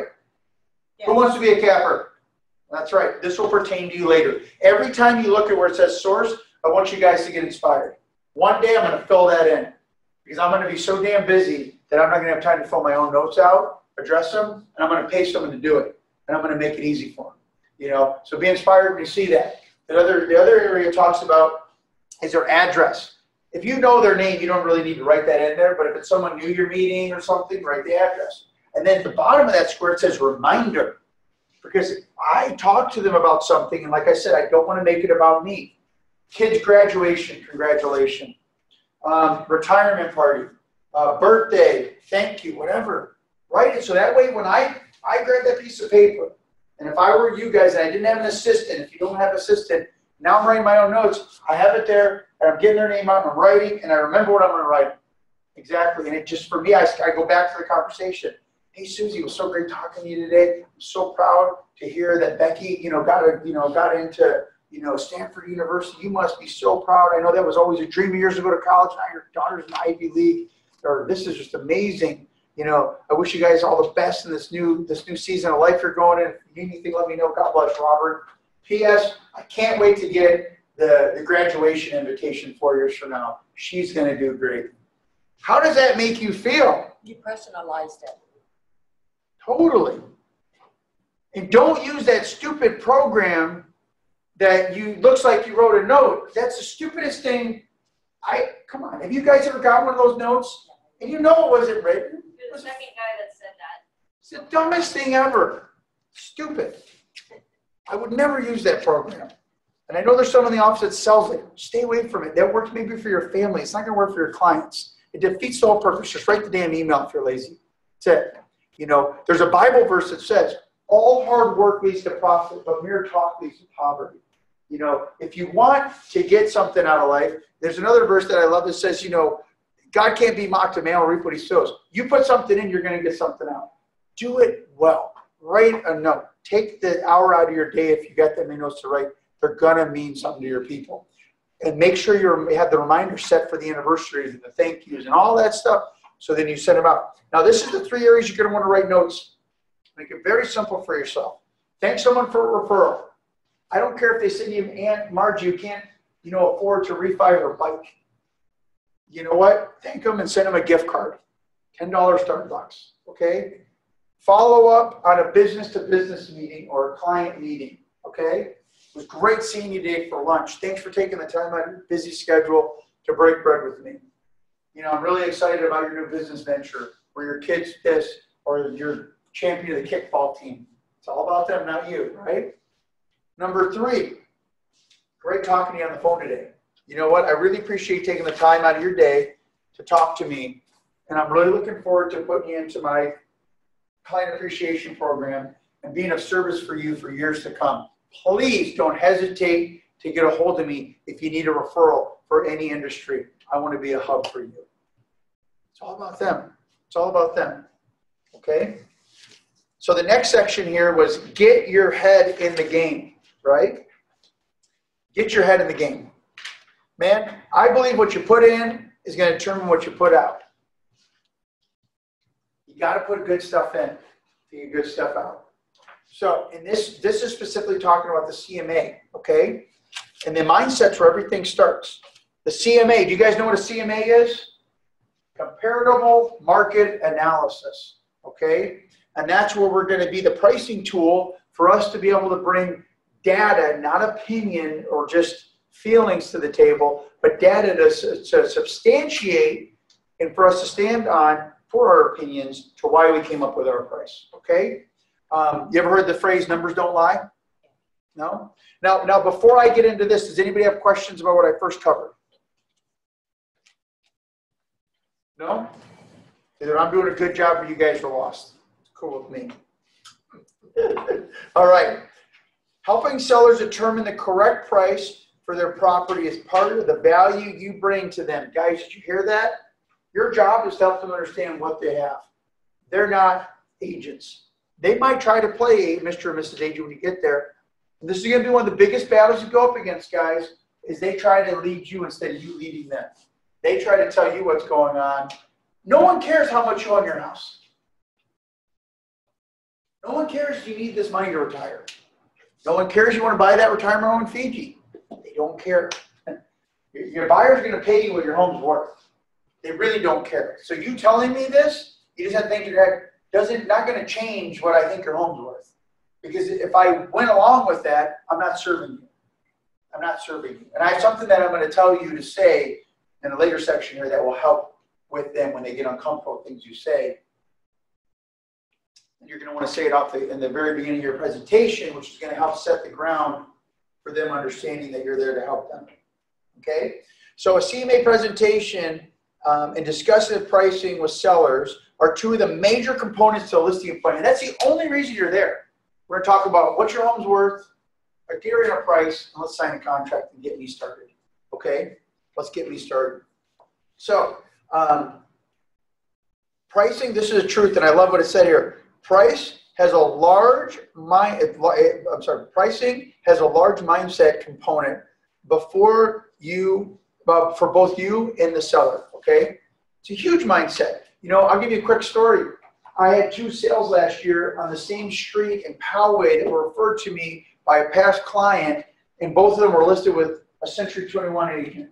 Different agents, but from Century 21, right? So good firm, great, reputable, and they're both horribly overpriced. Horribly.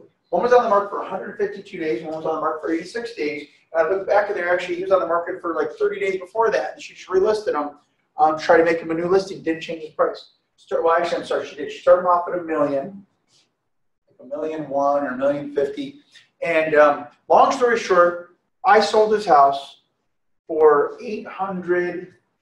I look back, I think it was like $860 or $847. One of those numbers. I lowered his price by $100,000. I had him put, I lowered his price by $75,000. I had to put $15,000 into the property. So that's a total of $90,000 lost out of his pocket in his mind, and he's retiring. The other neighbor, I lowered the price over $100,000 and put $35,000 into the property. So it was $135,000 loss. And they bought the property for $1.2 million, and we sold that property for $1,005,000. So they lost even more than that, but the agent had them on the market for $1.25 million. So I had to have the mindset that I can't allow that my projection of them being tough or whatever it is, you know, their pricing, they must be really tough or their agent was really stupid or whatever it is. I said, to be honest, and I got to hold my guns, and I did. And I came out with the listings, and I sold them. And they're both happier than can be, you know, and I was truthful. And I just said, you know what? I'm looking at the price of this, your property, what you have a price for, and I'm looking at the condition of your property, and I'm realizing there's a disconnect with the marketplace. Because guys, you have to realize we're in a price competition and a beauty pageant all at the same time. Okay? Think about those two things every time you're dealing with the listing. Price competition, beauty pageant. Okay? Are you best in class dressed?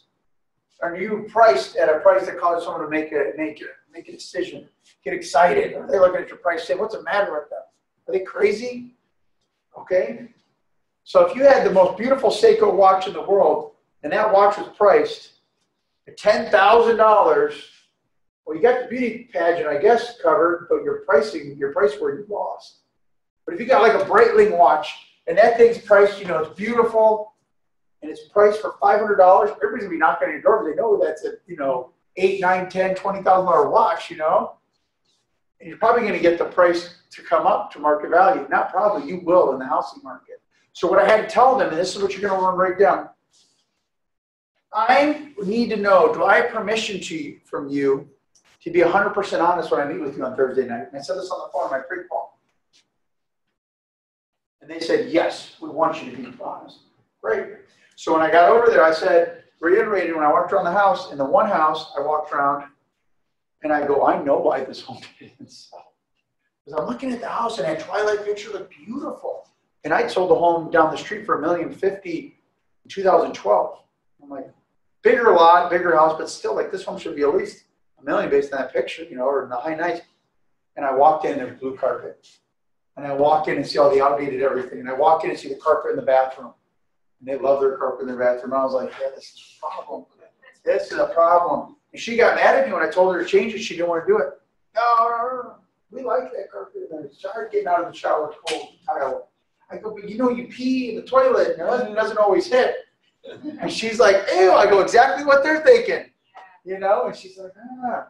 I go, guys, you gave me permission to be completely honest with you, right? You know, yeah. I go, I know you guys have a taste for green carpet that's now faded into blue carpet in areas. Kind of looks purple. And I dig it. It's cool for you. But I'm just going to say that if you want to get your home sold this time around, we need to go vanilla. We need to put tan carpet in here. We need to repaint these walls. There's things we need to do. And I went through the list. They didn't do everything I said, but they did the most important things. And then they started getting uncomfortable. And I sensed that. And I said, I just want to say to you up front, if what I say makes you feel uncomfortable, I want you to take on this idea. It's probably because it's something you need to hear, and you might be a little resistant against it. And I just threw that out there. And I did right in the beginning. And then that way during the presentation, I said, you guys look a little uncomfortable right now. You're uncomfortable, aren't you? They go, oh, yeah. This is going to be a lot of money. Or I don't understand. Or you're making my carpet. You don't like my carpet. I go, it's not me.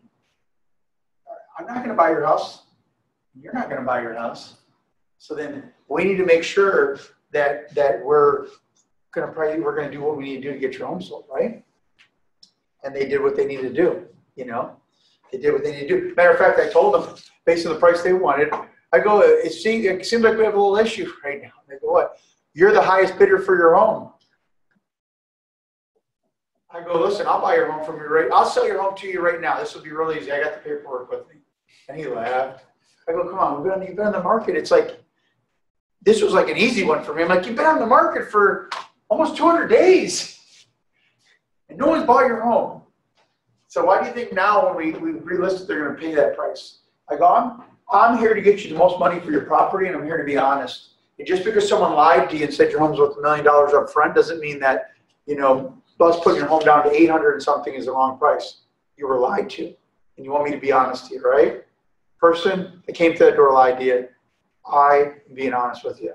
And if you can't sell your home because of what I'm telling you, I feel good about myself because you're able to make decisions for you and your family that are appropriate. But now you've been on the market for what, all these days? Your wife's so upset that no one's coming in the house.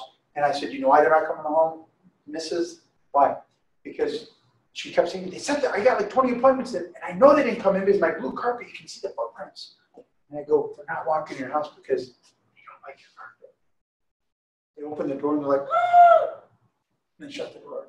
And I say that with all due respect, but think about it. You've had 20 showings and you said you've had 2 people come through. What else would it be? She was fighting me on the carpet. So I have a question. So on this particular house, did you walk the house, do a pre-walk prior to finalizing your pricing? So I do like Sam. My presentation is broken into 4 parts. We first sit down, I go through the house with them, build that report, I see what I got to see. Now I'm in my mind thinking, I had a price in mind, I've already ran the comps, now I'm either adjusting it up or down, right? Then I meet with them and I show them this is what we're going to do to get your home sold. And then I go, these are the comps, so we're going to determine a price.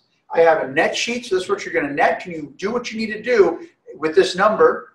And they say, yes, great, then all we need to do now is simply sign the contract so I can help you get what you want and the time you want. Sign here. If there was a difference between those.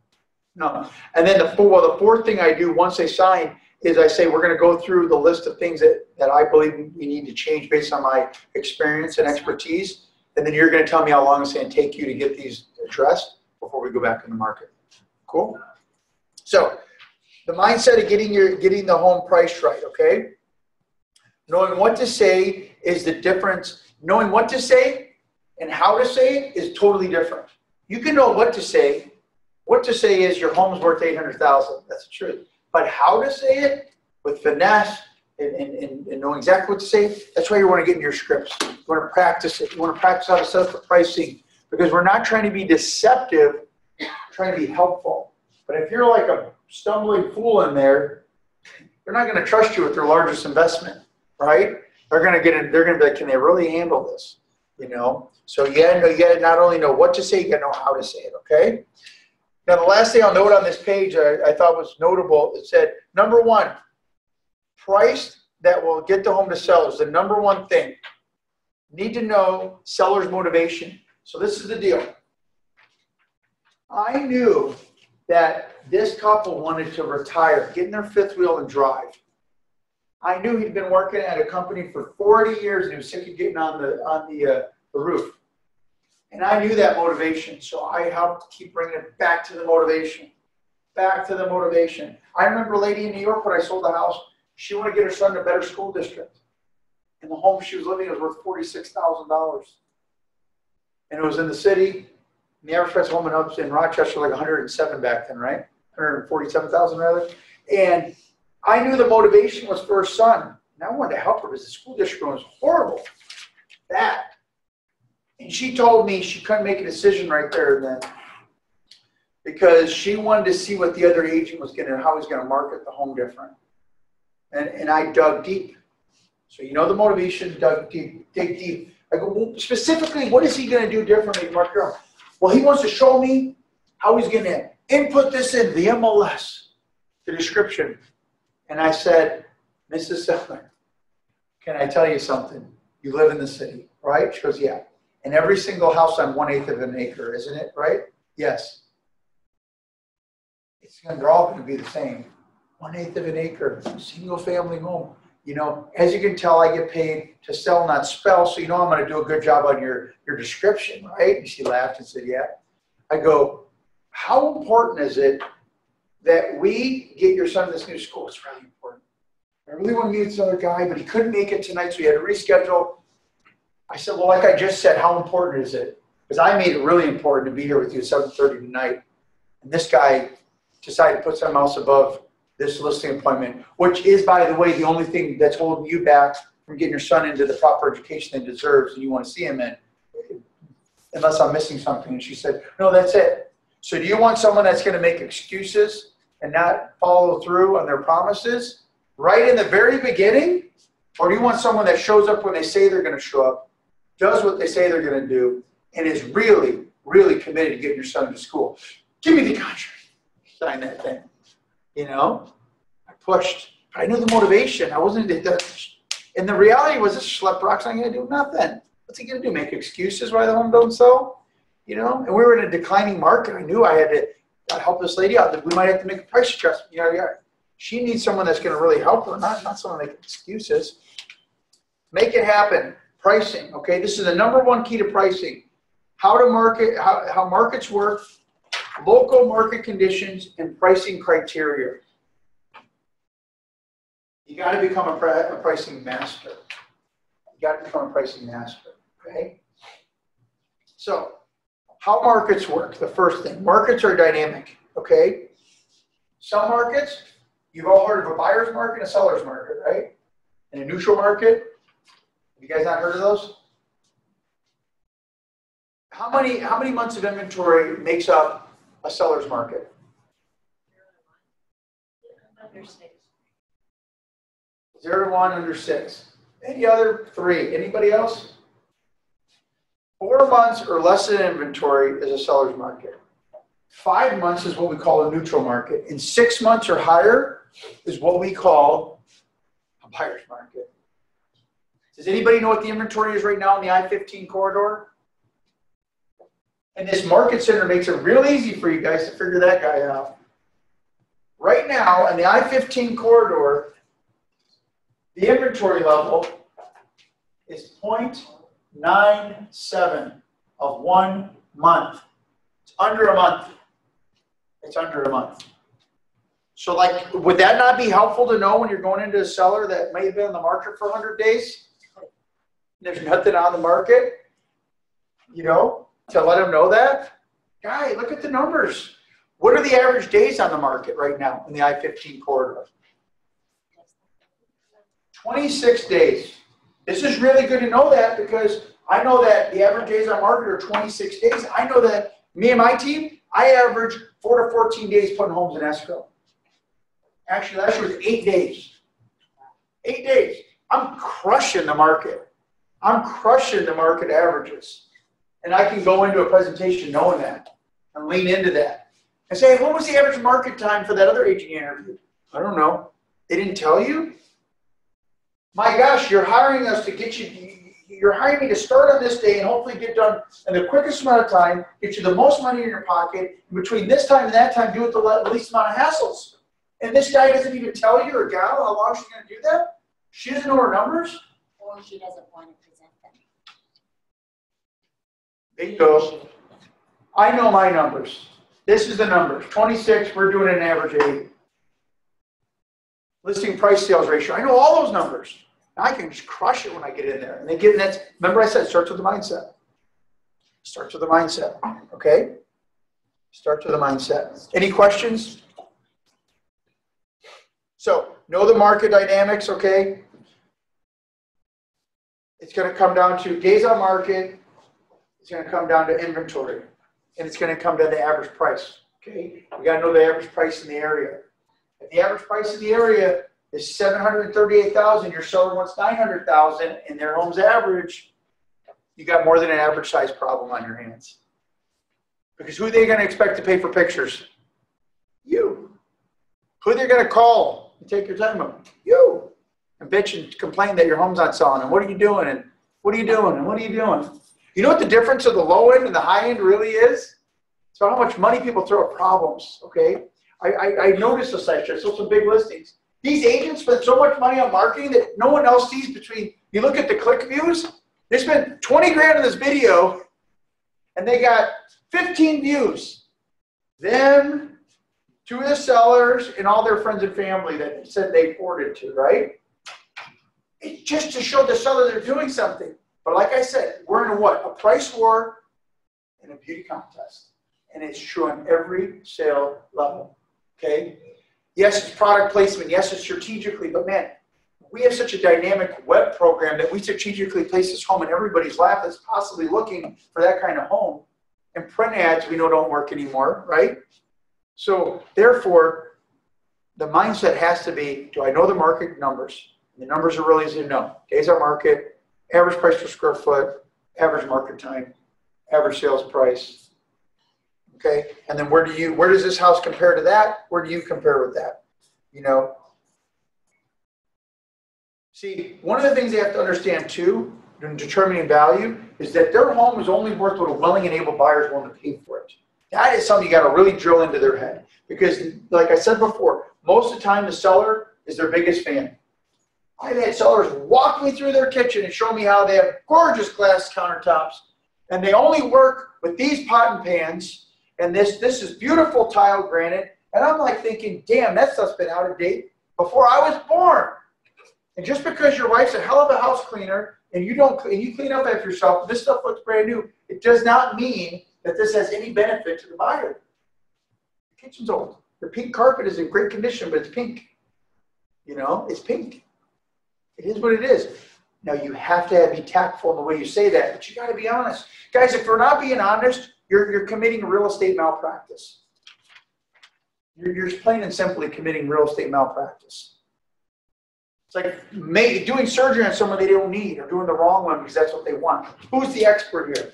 I want everybody to say I am. I am. Who? I am. That's right. No, I am. No, that's the truth. You're the expert. You got to know that. And they have to understand that supply and demand is what is the current supply and demand in the market. That's going to be the differentiating factor in how quick this property is going to get sold. Local market conditions. We talked about inventory. We talked about days in the market, pricing per square foot, changes in the local landscape. See, I tell people that, you know what, guys? When I meet with buyers, I tell them, you know, we're in a hot market, no doubt. But I do believe there's things called micro markets. And if you don't believe me, go down to North Park. Go to Mission Hills. Go to stinking San Ysidro. You know, it goes the other way too. And in these micro markets, you might have 5 homes for sale, and you might have 55 buyers. Supply and demand, that's a great.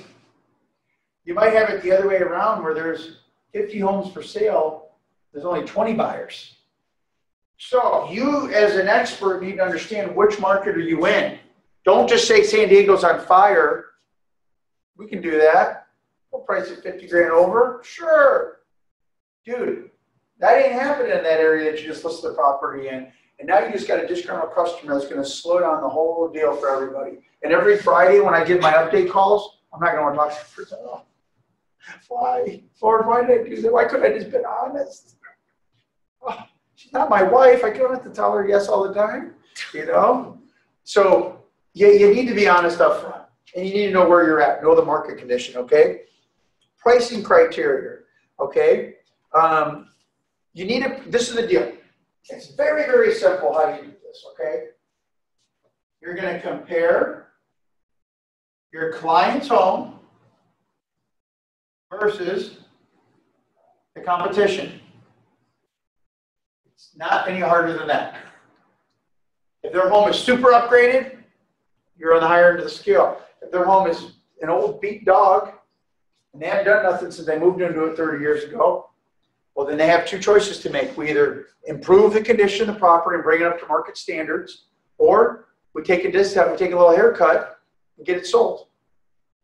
But it's one or the other. Okay, we got to compare it. The things that are going to make demands on the offer, obviously, are going to be location, size, amenities, communities. You know, look at this. You can be in Westwood, or you can be in Forest Ranch. Good communities, both sell well, but one's a little bit more demand than the other one, based on the schools and the community, right? You could be in Chula Vista in the college area, street area, or you could be in Westlake, right? Different demand. You got to know this. You know, you got to know this. Because otherwise you're going to show up to a listing, be all prepared, and then price it wrong, okay? Pricing principles and strategies. I said I don't get paid to spell, I get paid to sell, right? How to price a home. You know what? You can't let the seller win the pricing argument there. Because 9 times out of 10, they're going to try to overprice their home. And they're going to give you all these feelings. I have one they tell me, I'm not going to change my Formica countertops because we bake cookies with our grandkids. And people like arts and crafts. And the granite sticks in the cracks. Like, what kind of granite do you look at? You know, no. She was like adamant. And I go, listen, do you want to get top dollar for your home because your cabinets are resalvageable and I can have my guy paint them really nice and they'll look like you just dropped 20 grand in cabinetry. We can drop 2 grand in countertops in here, a square kitchen sink, get rid of your appliances and put stainless steel in, and it looks like you just dropped 50 G's in your kitchen and you did it for under 10. And I can guarantee that I'll get you that money back and then some. Or we can leave the Ultramica countertops in and the little backsplash that you tape to the damn wall that's falling off because you didn't even use the right glue. And let me see what kind of a heyday we're going to have with these buyers when they start nitpicking your house. Because you have to understand, condition is very, very big deal.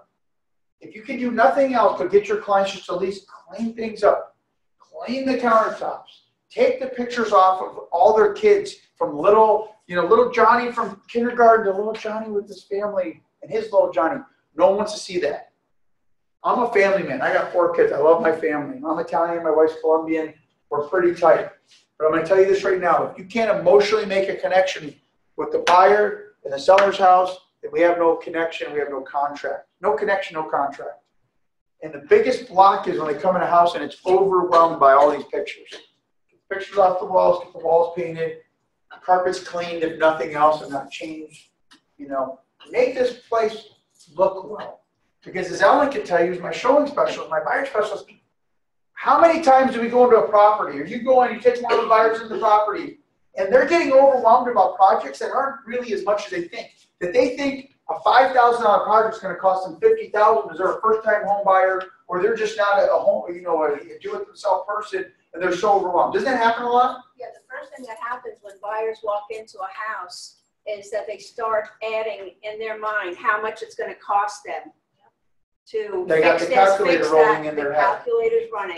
As they walk through the door, they're trying to figure out how much it's going to cost to replace the floors, to replace the kitchen cabinets, to get new appliances. It's like the calculator. And one of the things that we do a good job on is Ellen relays this information to me. And if she says, this is a really good property for this couple, and they're really obsessing about things they shouldn't, I get on the phone, and remember I told you before about the lady with the Olympic-sized swimming pool? I'll distill the illusion of what they think's going on there and bring the facts of the matter that we can paint this whole house for under $500,000. It's only going to cost you $7 grand. You can replace your kitchen for under $250,000. This isn't Oprah's house.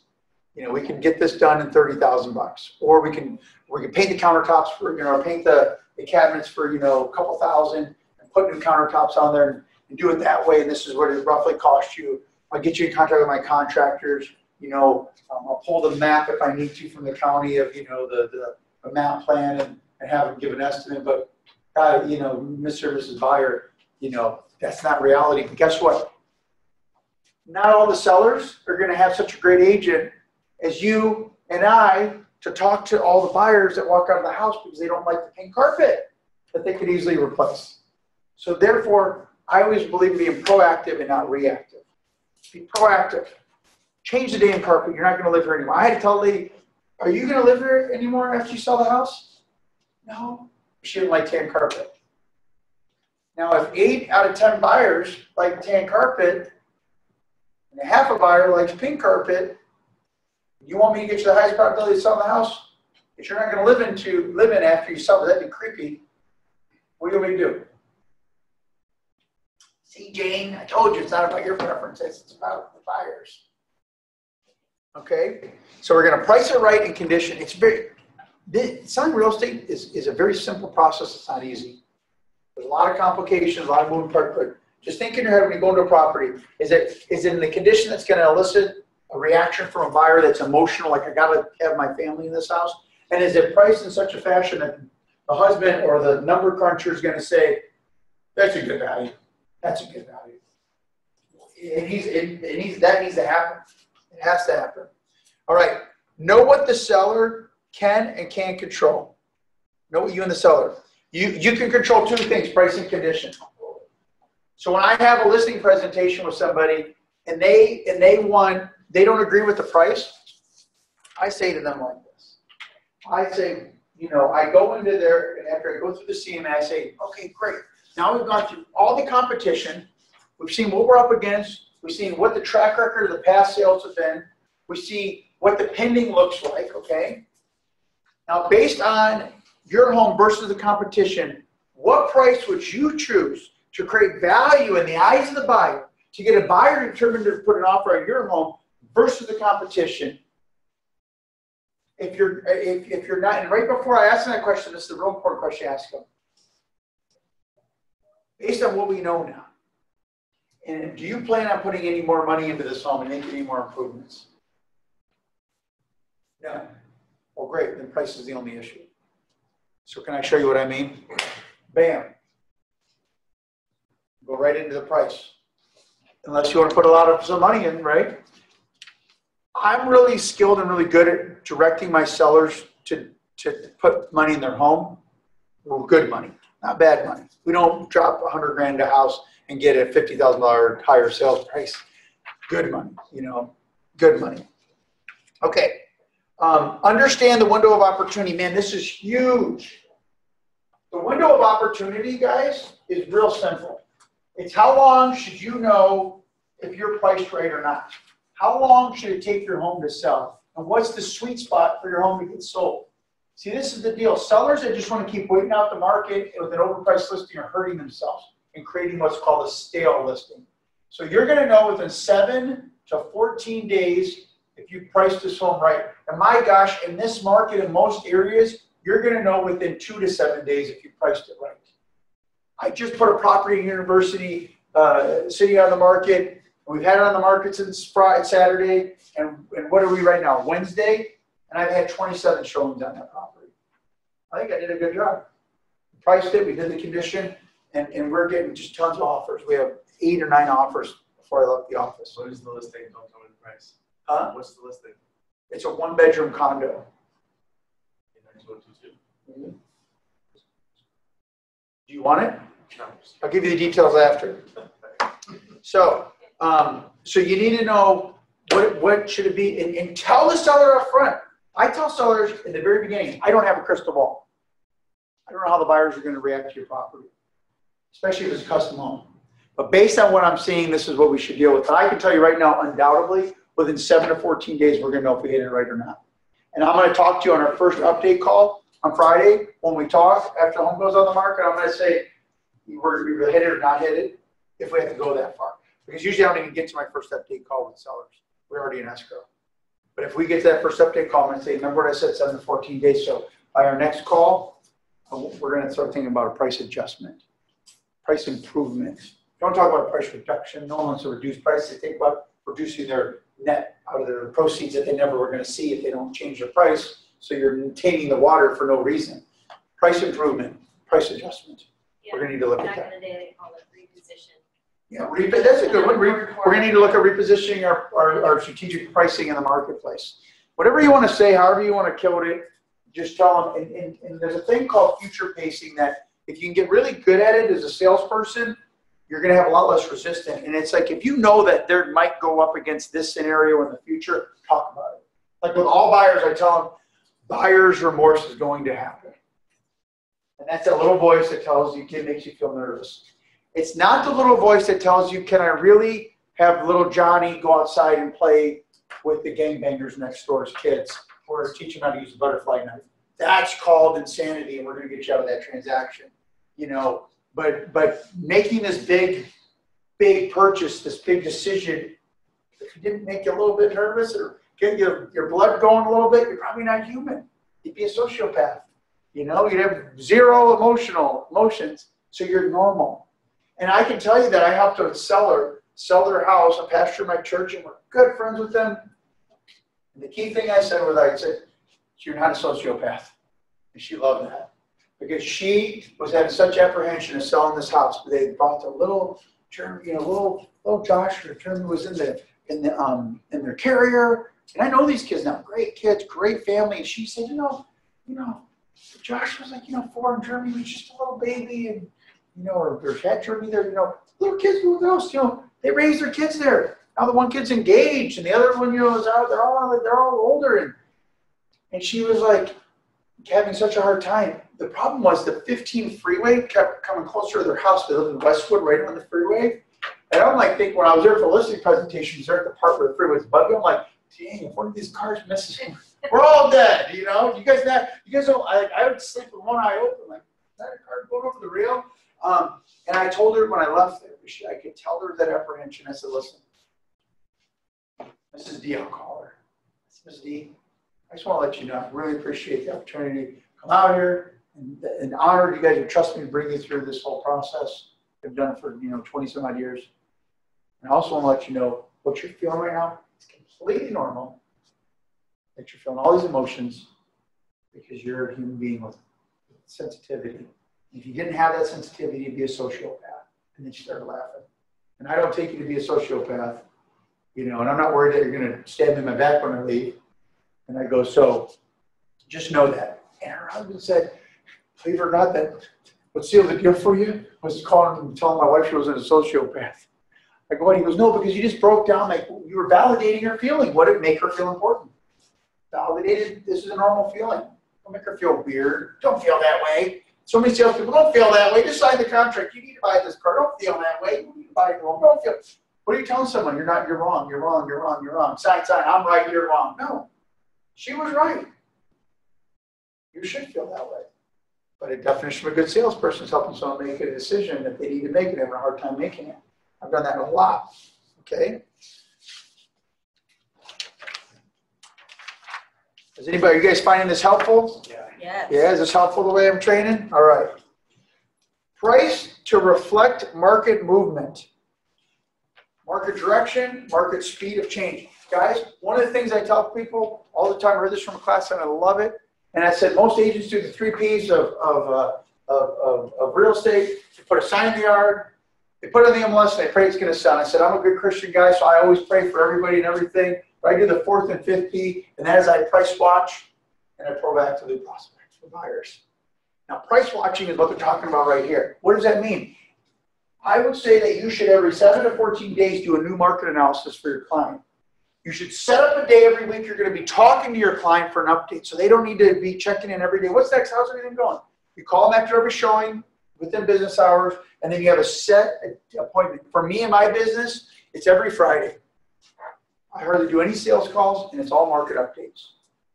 And sometimes that's a daunting task. I could have, 7 to 15 properties in escrow. I could be dealing with 6 to 10 listings plus. We could have, 6 or 7 buyers we're dealing with. We have people coming on board, dealing with listings that are in process because I've made recommendations, and now we're managing that project, and every week I'm touching base with them.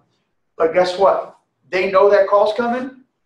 They're cool with it. So I would send information. This is another thing I want to write down. Always send, don't tell. So when you send that information, you don't want to send it the day of the meeting. Send it on a Wednesday if you're going to do it on Friday. Give them 2 days to get pissed off, upset, and then sink into it, meaning I think you need to lower your price. We've been on the market now for 14 days, and we've had 15 showings, and everybody's complaining about the floor plan. We're complaining about things we can't change. We're in a pricing war and beauty contest, I told you. And here's an updated market analysis, and these are what the homes that are selling for.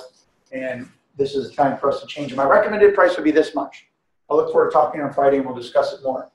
My uncle had a rule in business. He owns a body shop in upstate New York, right? He has 2 master's degrees in psychology. He was a school psychologist, and he was the archery teacher, and he never shot a bow and arrow. It was like before they needed to fill in. And then one day my Uncle John calls up and says, hey, and they only won 1 competition because the team didn't show up. That was it, right? And he said, John called him up one time, Uncle John, and says, hey, Tommy, I need $5,000 in your brains, and I got $5,000 in the skill because I want to open a gas station and a body shop, repair shop. Are you down? And he said, sure. So they did that. Now they have one of the largest ones in upstate New York. And my Uncle Tom has a bunch of employees, and he says to me, Bobby, when it comes time, one of these guys, these knuckleheads, ticks me off because they don't show up on time. They get upset that I'm upset that they didn't come in for their job or whatever. He goes, what I do is I give it a 3-day rule. The first day I'm mad as hell, and I probably want to fire them. The second day, I'm actually thinking about it reasonably kind of pissed off, but not too pissed off. I'm just kind of sinking in. And the third day, I'm rational. I can gather my thoughts. And then I have a conversation with them. It's more congenial and not me coming at them. See, that's how your sellers are. You know what? I've had sellers get so pissed off at me when I gave them price recommendations. You have no idea. And then they cool down and say, okay, you're right. You know, and you know, you give them that space. So send it to them. Don't tell them. Have a set time to talk to them and watch the market. And you're going to do that by simply looking at the numbers. A good way to do that, guys, is every time you set a CMA up for a buyer or for a buyer or seller, when you're dealing with them, save it. So when you do it for a seller, save it under the address dash name. That way, you can easily, on Wednesday, you don't get all freaked out that you got to recreate the map and look at everything again. All you got to do is go, Tom Smith, 1023 Primrose Place. Click. Pull out the old CMA, which you originally told them. That way, see if anybody dropped off. Yeah, you put cancels and all that stuff in there, but I don't look for that. I'm looking for the active pending sold and any kind of expired activity. And then now, you have it, you can critique it, and then now that you've been in the house and you've gotten the feedback, now maybe you can say, okay, that one comp I thought was a comp when I first went, there's no longer a comp. It's a one-story open floor plan, fully upgraded property. And this is a one story with a sunken living room that everybody trips on when they go down there and, you know, had a few people, kids get hurt since they've been showing it. Yeah, we're going to get rid of that comp. And now the square foot went from 450 a square foot down to 375. You know, whatever. And send that to them, okay? Any questions? And know this too, guys. If you're in a market, right, that's declining, you got to stay ahead of that market. You do not price the property in the last sold. You stay ahead of it. And if you're in a hot market, I don't go nutbag Nelly crazy overpricing the property. Because let's say this. We are in a market right now like it is, and it's booming, right? It's going fast up. And the last property, okay, let's say the first property for reference point sold for $500,000. The next property sold for $518,000. The next property was listed and never sold yet for $625,000. Then they did end up selling, and they lowered their price. And they lowered their price to $560,000. And then they lowered their price to $540,000, and they sold. Are we in a declining market, or are we just in an overambitious seller? Overambitious seller. And it's important that you understand this when you talk to a seller that thinks, or a buyer rather, that thinks that I'm going to get an opportunity in this market because I saw a few homes where they lowered the price. You need to know how to do a CMA and how to look and say, no, I saw what happened. Every other home in this area's average days on market is 7 days. They were on the market for 52 days because they were overambitious. They were overambitious, okay? So don't be overambitious when you're listing this property. If the last guy sells for $540,000, I would list this guy for $549,000. If it was just that day, I would just list it for $539,000.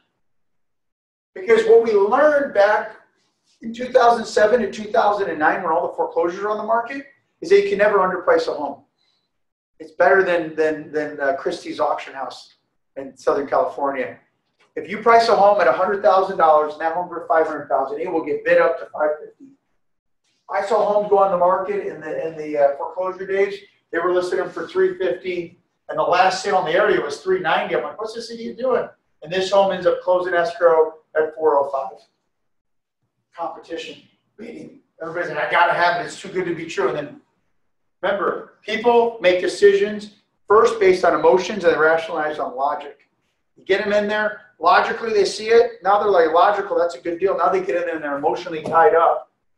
And then when they keep bidding, now they're logical. Well, the last one did sell for $400,000, you know. They were actually selling homes for overpriced sometimes. How do you get the seller to understand that? To understand that? Yeah, so you explain, that's a great question. You explain that if we overprice your home, we're gonna demonstrate to the buyers out there two things. Number one, there's something wrong with your house.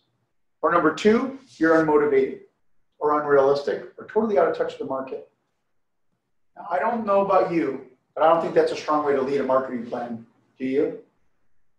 And they're like, huh. I'm like, but now, if we price the property well, we take great pictures, we have great staging, the property's just dialed in, and it's priced well. What do we now just told all the buyers up there? That's a great value. And anytime we can get enough people to recognize great value in a marketplace, we create what we call a bidding war. And I'm all into peace and flowers and all that good jazz, but I love a good war. Because that helps me get my clients 10, 20, 50 grand over asking price. That's helped me get my clients, you know, where they trust me on my pricing. We listed for $499 and they really wanted $515. I got them $525. And waived appraisal contingency. And the buyer brought in 25 grand above. Because now I get paid to sell, not to smell. So if you give me an environment where I can do what I'm good at and give me an audience to talk to, baby, I'm going to bring you home the bacon that you're looking to cook on the grill. I'm going to make it happen. But if you leave me playing by myself in the corner, I'm going to be bored. There's nothing I can do. None of my God-given abilities are going to come out what you're hiring me for, right? So give me something to work with. And then I'll give you something to play with when we're all done. And that'll be some money in your pocket. Cool? So, listen, I know I sound real good. I'm not trying to brag on myself. I know things come quickly. This is what script practicing does. This is what knowing what to say and when to say and how to say it, and the rhythms and the patterns and using logic. And that's why when we first started off, 30 minutes before you start making your calls every day, I want you talking to yourself. Be a little crazy, just talk to yourself. Tape yourself when you're making your phone calls. To thy own self be true, my friends. You'll see what you're saying wrong and what you're saying right. My wife used to hate riding around in my car when we first moved out here because I had a cassette player and I had I bought this car that had a cassette player. This old car I used to have, this Volvo, because I had a cassette player. I should have just got a digital, but you know. I'm like, you know, I had all these old coaching tape stuff, and I was like, bam. Put them in and listen to them. In between appointments, I'm listening to the good, the bad, and the ugly. My wife, we're like in San Diego, the market's crashing, and she's hearing people, quit calling me, you're so annoying. And then the phone hangs up, and then she hears me call back, oh, Mr. Smith, I'm sorry, I think we got disconnected. No, click. Ring, ring, ring. Mr. Smith, I don't know if that was your phone or my phone. I got 4 bars. How do you? No, click. Hey, Mr. Smith, I'm going to go on a limb and say that I have Sprint, and I think that it's better than who you have right now. So I can give you guys a recommendation. You know, no, I hung up on your ass. Click. Mr. Smith, okay. I appreciate your brutal honesty, but I'm here to help. Do you mind if I come by and see your house? Because I'm sure if I had a buyer that was interested in your home, you do want to sell it. You want me to know about it, right? Okay, fine, come over. And I list the guy's house, you know? So, you know, but I also got the calls where I said, stupidest things ever. I'm like, did I really say that? Did I just say that?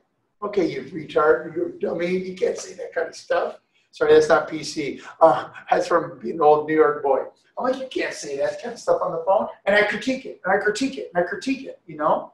So, role play with partners, tape your calls, and do script practice. And then when a seller asks you questions like that, you'll be able to help them out, okay? Because listen, overpriced listings, the only buyer out there is going to be the seller, and they don't want to buy their home again.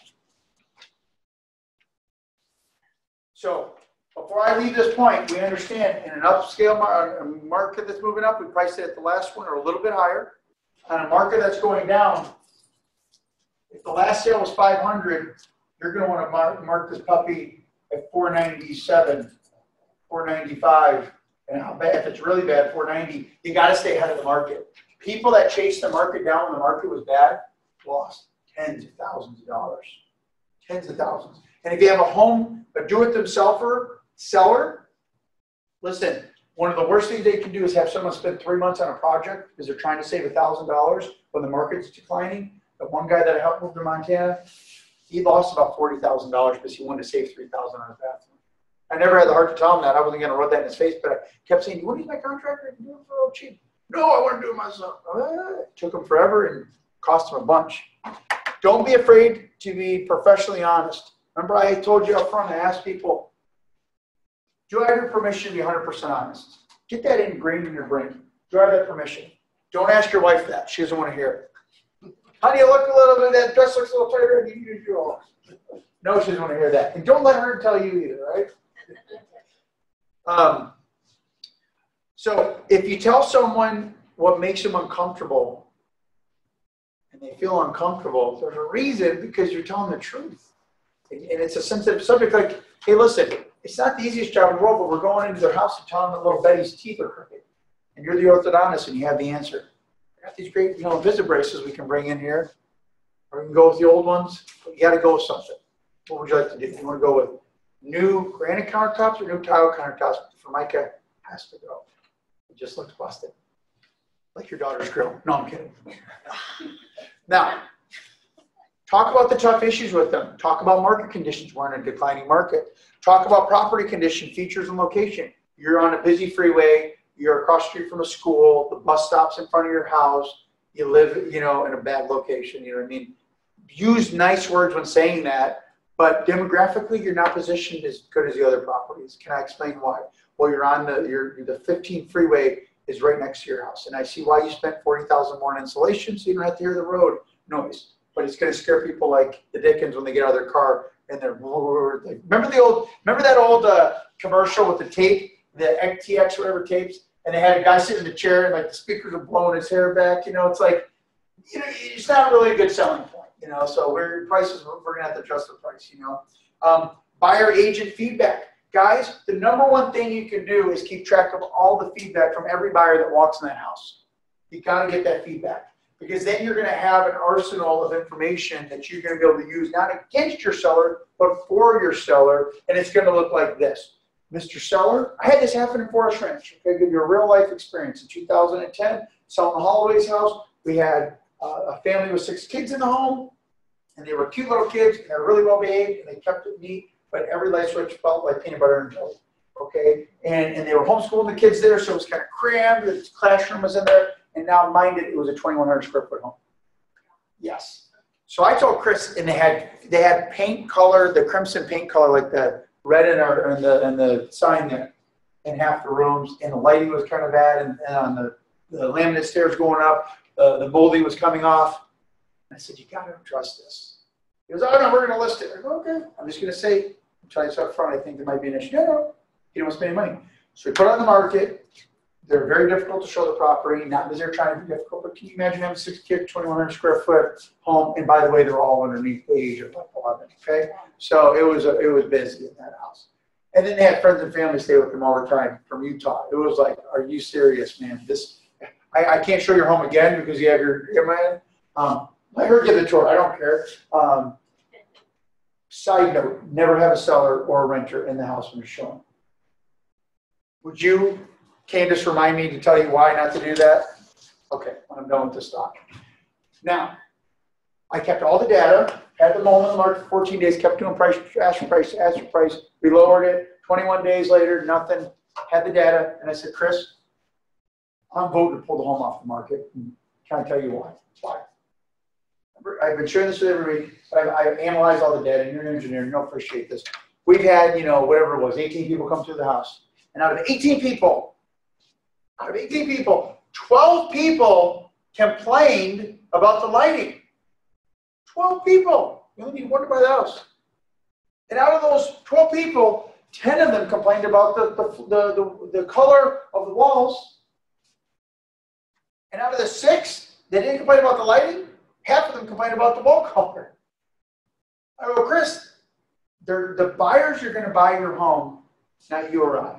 So therefore, we got to bring it up to buyers. What did I tell you in our first meeting? Standards. Yeah. I'm not asking you to put gold faucets in, but we got to do something here, bud. So he agreed reluctantly. We put $14,000 into the house. And the first offer that we got, we did get an offer from him before, but it was way under what he wanted, was $24,000 higher than the last offer we got. The very first week we got rid of the family. Well, they were leaving anyways. And did all this stuff and put it on the market. And we spent $600 on hardware for the kitchen, put the brass nickel on the oak, which back then oak was kind of still in, which is not anymore, like the color that he had. He fixed the stairway, he painted the whole inside, did the lighting, did some other improvements, and he, to this day, always said that was a really good decision. I go, you made it, not me. You're a smart guy. You know what to do. It's all about them, not you. So Candace is supposed to remind me about something. About seller and renter in the house, we'll show you. Yeah, because you know what happened? your true story, your veggie drawer in the refrigerator becomes an oasis. I was looking at houses in Miami, and the renter was there, and I'm looking to buy a property there when I was living there, and I never forget the renter showing us everything, and this is so wonderful, and the dishwasher just washes the dishes so beautiful, and your clothes come out so fluffy out of the dryer. You think you're in heaven, and let me show you the dish drawer. Can you see the cold air? It's blowing on my lettuce, keeps it better for 3 extra days. I'm thinking like, dude, get the heck out of my way. I'm trying to look at this house. It's just being nice. Do you know what a seller does? Let me show you what I did over here. Let me show you this project I did here. If he's a do-it-himself or if it's a guy that spent money. Now I spent $30,000 in this podium stand. I chose the highest grade, whatever this is, particle board. You know, and either way, they just talk too much because they think they become people they're not. They hired me to sell, not themselves. Now they become a salesperson and they end up talking people out. And you know what the number one complaint? And I wish Ellen was still here, she could tell you this, but I'll just tell her and you'll take my word for it. Number one complaint when I've ever showed a buyer a property, one of those two things happens, is, wow, what did you think about the house when you get out of it? I don't even remember what it looked like. I remember him. Because it's like having two, I tell this is how you're going to get away with, you're going to get the seller to buy in. You ever go buy a car before? The one guy that's showing you the car, you and your wife half the time are talking in the corner. This is what I like, this is what I like. You don't even want him to know what you think. Because he's going to go back to who? The manager. So now it's like having two used car salesmen in a car lot. It doesn't help out. They don't feel comfortable. You're that salesman over. They don't want to say anything. They don't want to look at anything. They don't want you to misinterpret them raising their eyebrows a certain way. Oh, they really like it, you know, because they know you're going to use it against them. We want to give them freedom to look at your house.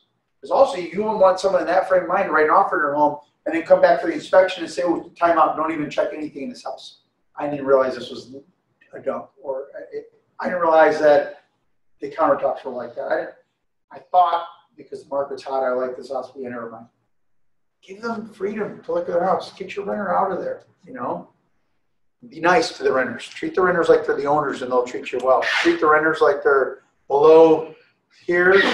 Listen, we've all been renters before. Treat them nice. I always tell renters, I'm going to treat you like you're the owner. I use a company called Showing Time, and I'm going to have them call you to confirm all the appointments.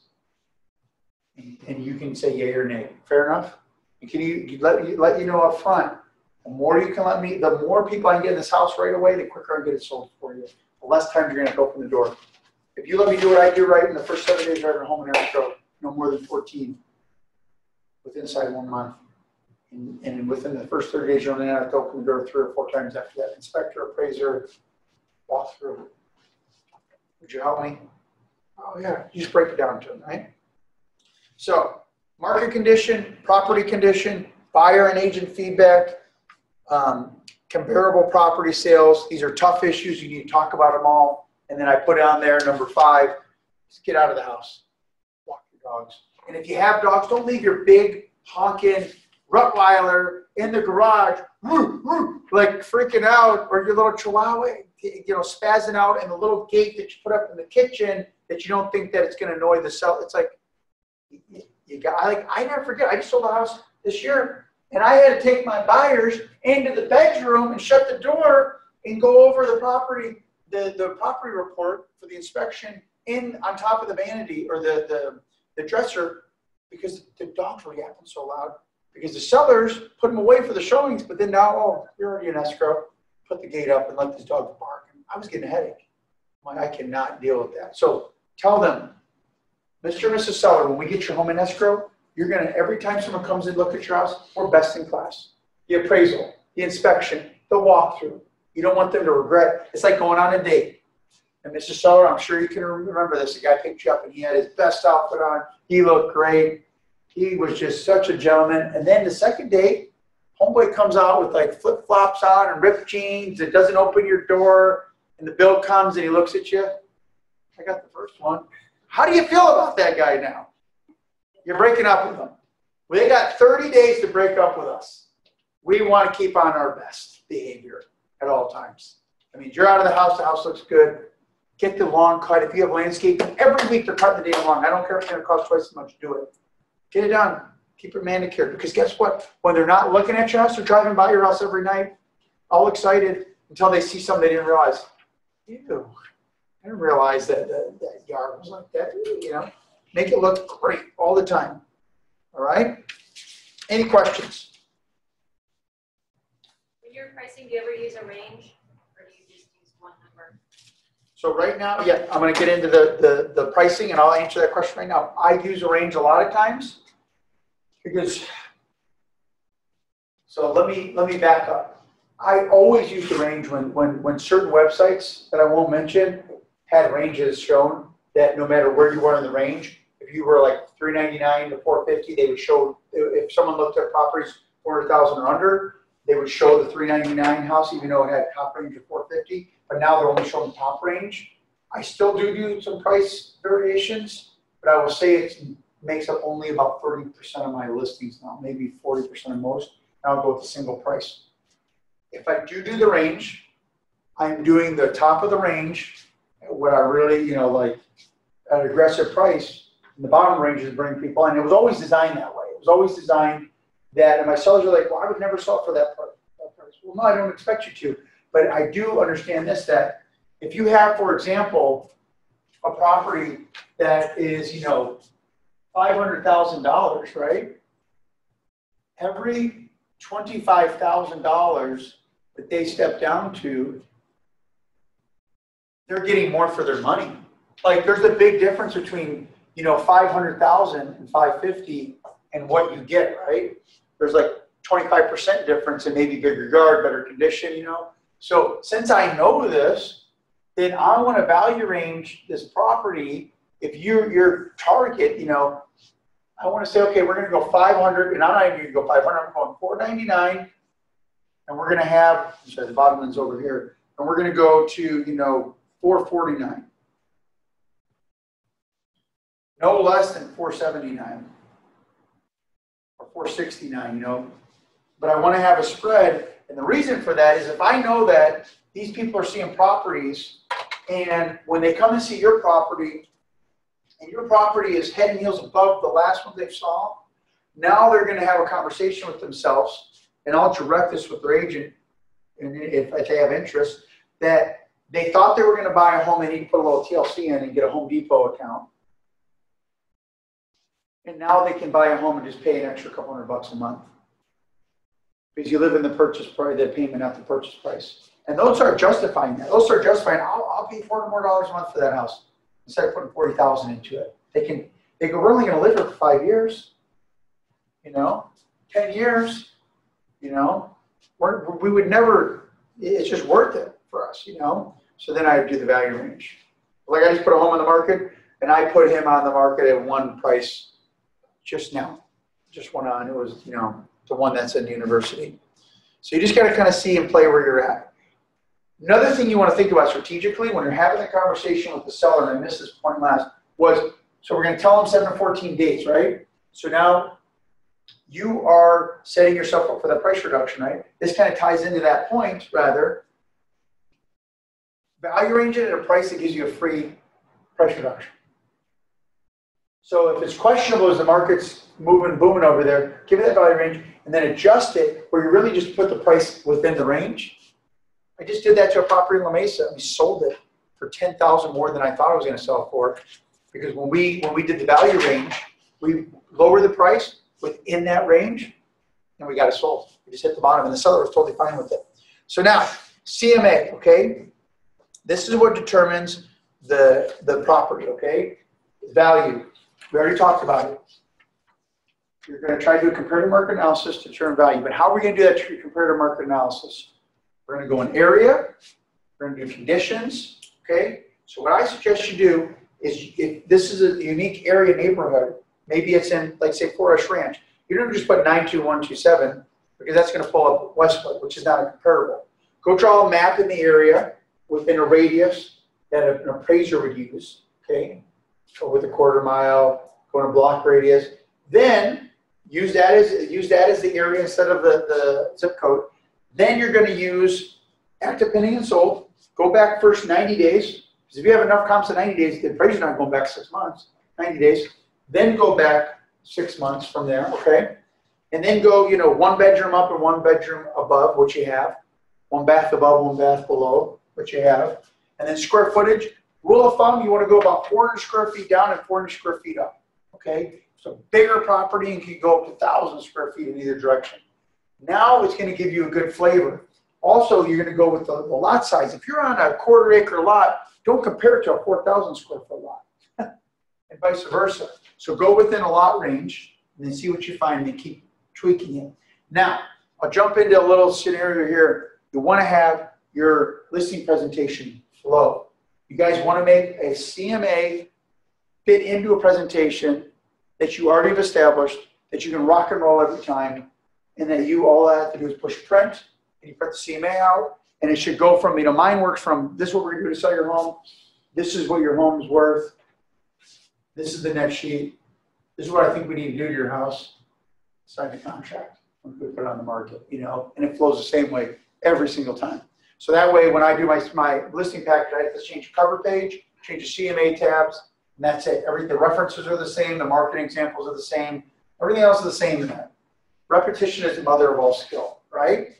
So, class is going to be over in a few minutes. You guys have any questions for me? Anything you want me to dive deeper into that I didn't talk about? No? I've got one for you. Yes. You said you were going to give us those notes. Oh, thank you. Can you ask the gal at the front desk to bring them? Because I think she might have put in my office. I don't know if she did or did not. I asked her to make copies of 2 forms and I want to give it to them. Sure. Everybody hold tight too if you don't have more questions because that's the thing. Do you guys have any other questions? That's great. Great information. Oh, thank you very much. What do you use for your CMA? Did you develop it on your own or just? So I go right to Sandy Corp. And then for my listing package, I developed that. Yeah, custom. So the Sandicor one, is that old thing? I just grab off comps and the CMA off of it, and that's it. I get the grid and the comps and the pictures, and that's all I roll with. So I got a couple quotes to read you guys here before I leave. One is from Benjamin Franklin. It's not a quote, but it's more of an explanation of his life. Not Benjamin Franklin, I'm sorry. He failed in business in 31. He was defeated for state legislator in 32. He tried another business in 33, it failed. His fiance died in 35. He had a nervous breakdown in 36. In 43, he ran for Congress and was defeated. He tried again in 48 and was defeated again. He tried running for Senate in 55, he lost. The next year, he ran for vice president and lost. In 58, he ran for Senate. Again, he was defeated. And finally, in 1860, Abraham Lincoln was elected the 16th president of the United States of America. It says here, failure is only absolute when you give up. Everyone gets knocked down. The question is, will you give up? And this is my all-time favorite quote of ever. And it says here, on the plains of hesitation bleached the countless bones of millions who, on the threshold of victory, sat down to wait and in waiting died. That is my favorite because, fatigue is what's going to take you out of this business. So you got to stay sharp mentally, physically, and emotionally, and you got to have tenacity. You got to push forward. You can't let the setback set you up for failure. You got to let them set you up for a comeback and success. Because there's a great Bible verse that I love, and it says that, God says that, He demands that the kings are going to knight the horses for battle, right? But He says, I will determine the victor. And I always say that, I think both of those knights win, even though if they don't die, right? Even the one that failed wins. Because the one that won learns that his strategy worked. The one that lost learns that his strategy didn't work. And now we have some room for correction. And if you look at some of the biggest successes in this country, it's been through their failures, is where they saw success. So I just ask you that, don't be one of those statistics that you last 9 months, 18 months in this business because you allow failure to get in your way of success. Because on the other side of determination, right? In between determination and go is going to be uncomfortability. And depending on how uncomfortable you want to get is how successful you'll get. Because through uncomfortability is where you're going to make a breakthrough. What I just read there, they laid down on the doorstep of victory because they wanted to rest. And usually you rest because you're uncomfortable. Determine how uncomfortable you want to get, stick to that. And to me, it's like I'll get as uncomfortable as I can get, you know. Thank you so much for your time, guys. I'm going to leave these 2 sheets right here. One of them is a time management sheet. So thy own self be true. You need to mark when you start, when you finish, and what you did in between when you started and you finished, and you'll see if you're actually being productive. And then you can make adjustments, okay? So I'm going to leave the time management sheet right here. And then the other one is the note sheet that I was given, that I was told that I created for you guys, for myself. And this note sheet right here has 1, 2, 3, 4, 8 blocks, okay? And this way, when you're out there making phone calls and you're meeting with people, you just keep this with, I keep it attached to a contact sheet that I have, and I use one of these clips, and I carry this with me all day long. You go to my office right now, it's on top of my day planner, on top of my prospecting booth. And at the end of the day, I turn this into my assistant, or my wife right now is playing my assistant until I hire my new gal. And she can easily fill out my note cards for me, and then I go and fill out the insides, address them rather, she will. But for you, so you don't lose track of who you want to write notes to, you just grab that document, write them, send them out, and then think of them as like seeds in your garden of success. Make people feel good about themselves. Don't make it about you, make it about them, and they'll make it all about you when they start referring your business. Fair enough? Thanks a lot, guys, for your time. It was awesome to share with you. How do you do, guys? Great. You good? Okay, awesome. So I just wanted to check in on Friday. That'll be our kind of halfway point for tonight. So it'll be kind of like a little bit of reflection. So keep that in mind when you're doing your mission. That I'm going to be asking you kind of, I'm going to be consulting on Friday. So where you are in the process of Ignite, how you're feeling, you know, maybe some of your major ahas halfway through. When I first started out with Ignite, I told you guys that we'd kind of be checking in as we go along, really seeing our progress. So I hope you guys are feeling excited. Maybe you're feeling a little nervous right now. Everybody may feel a little different, but I'm excited to kind of uncover that with you. And if you haven't been doing your daily 10-4 or completing your missions before you come, you have a great opportunity. So I'm going to be checking everybody's mission packet when you come in on Friday. Hope it doesn't scare you off, but don't feel afraid to jump in if you've disconnected at all thus far. Any questions for me? Yeah. Okay, awesome. Well, have a great rest of your day. Thank you.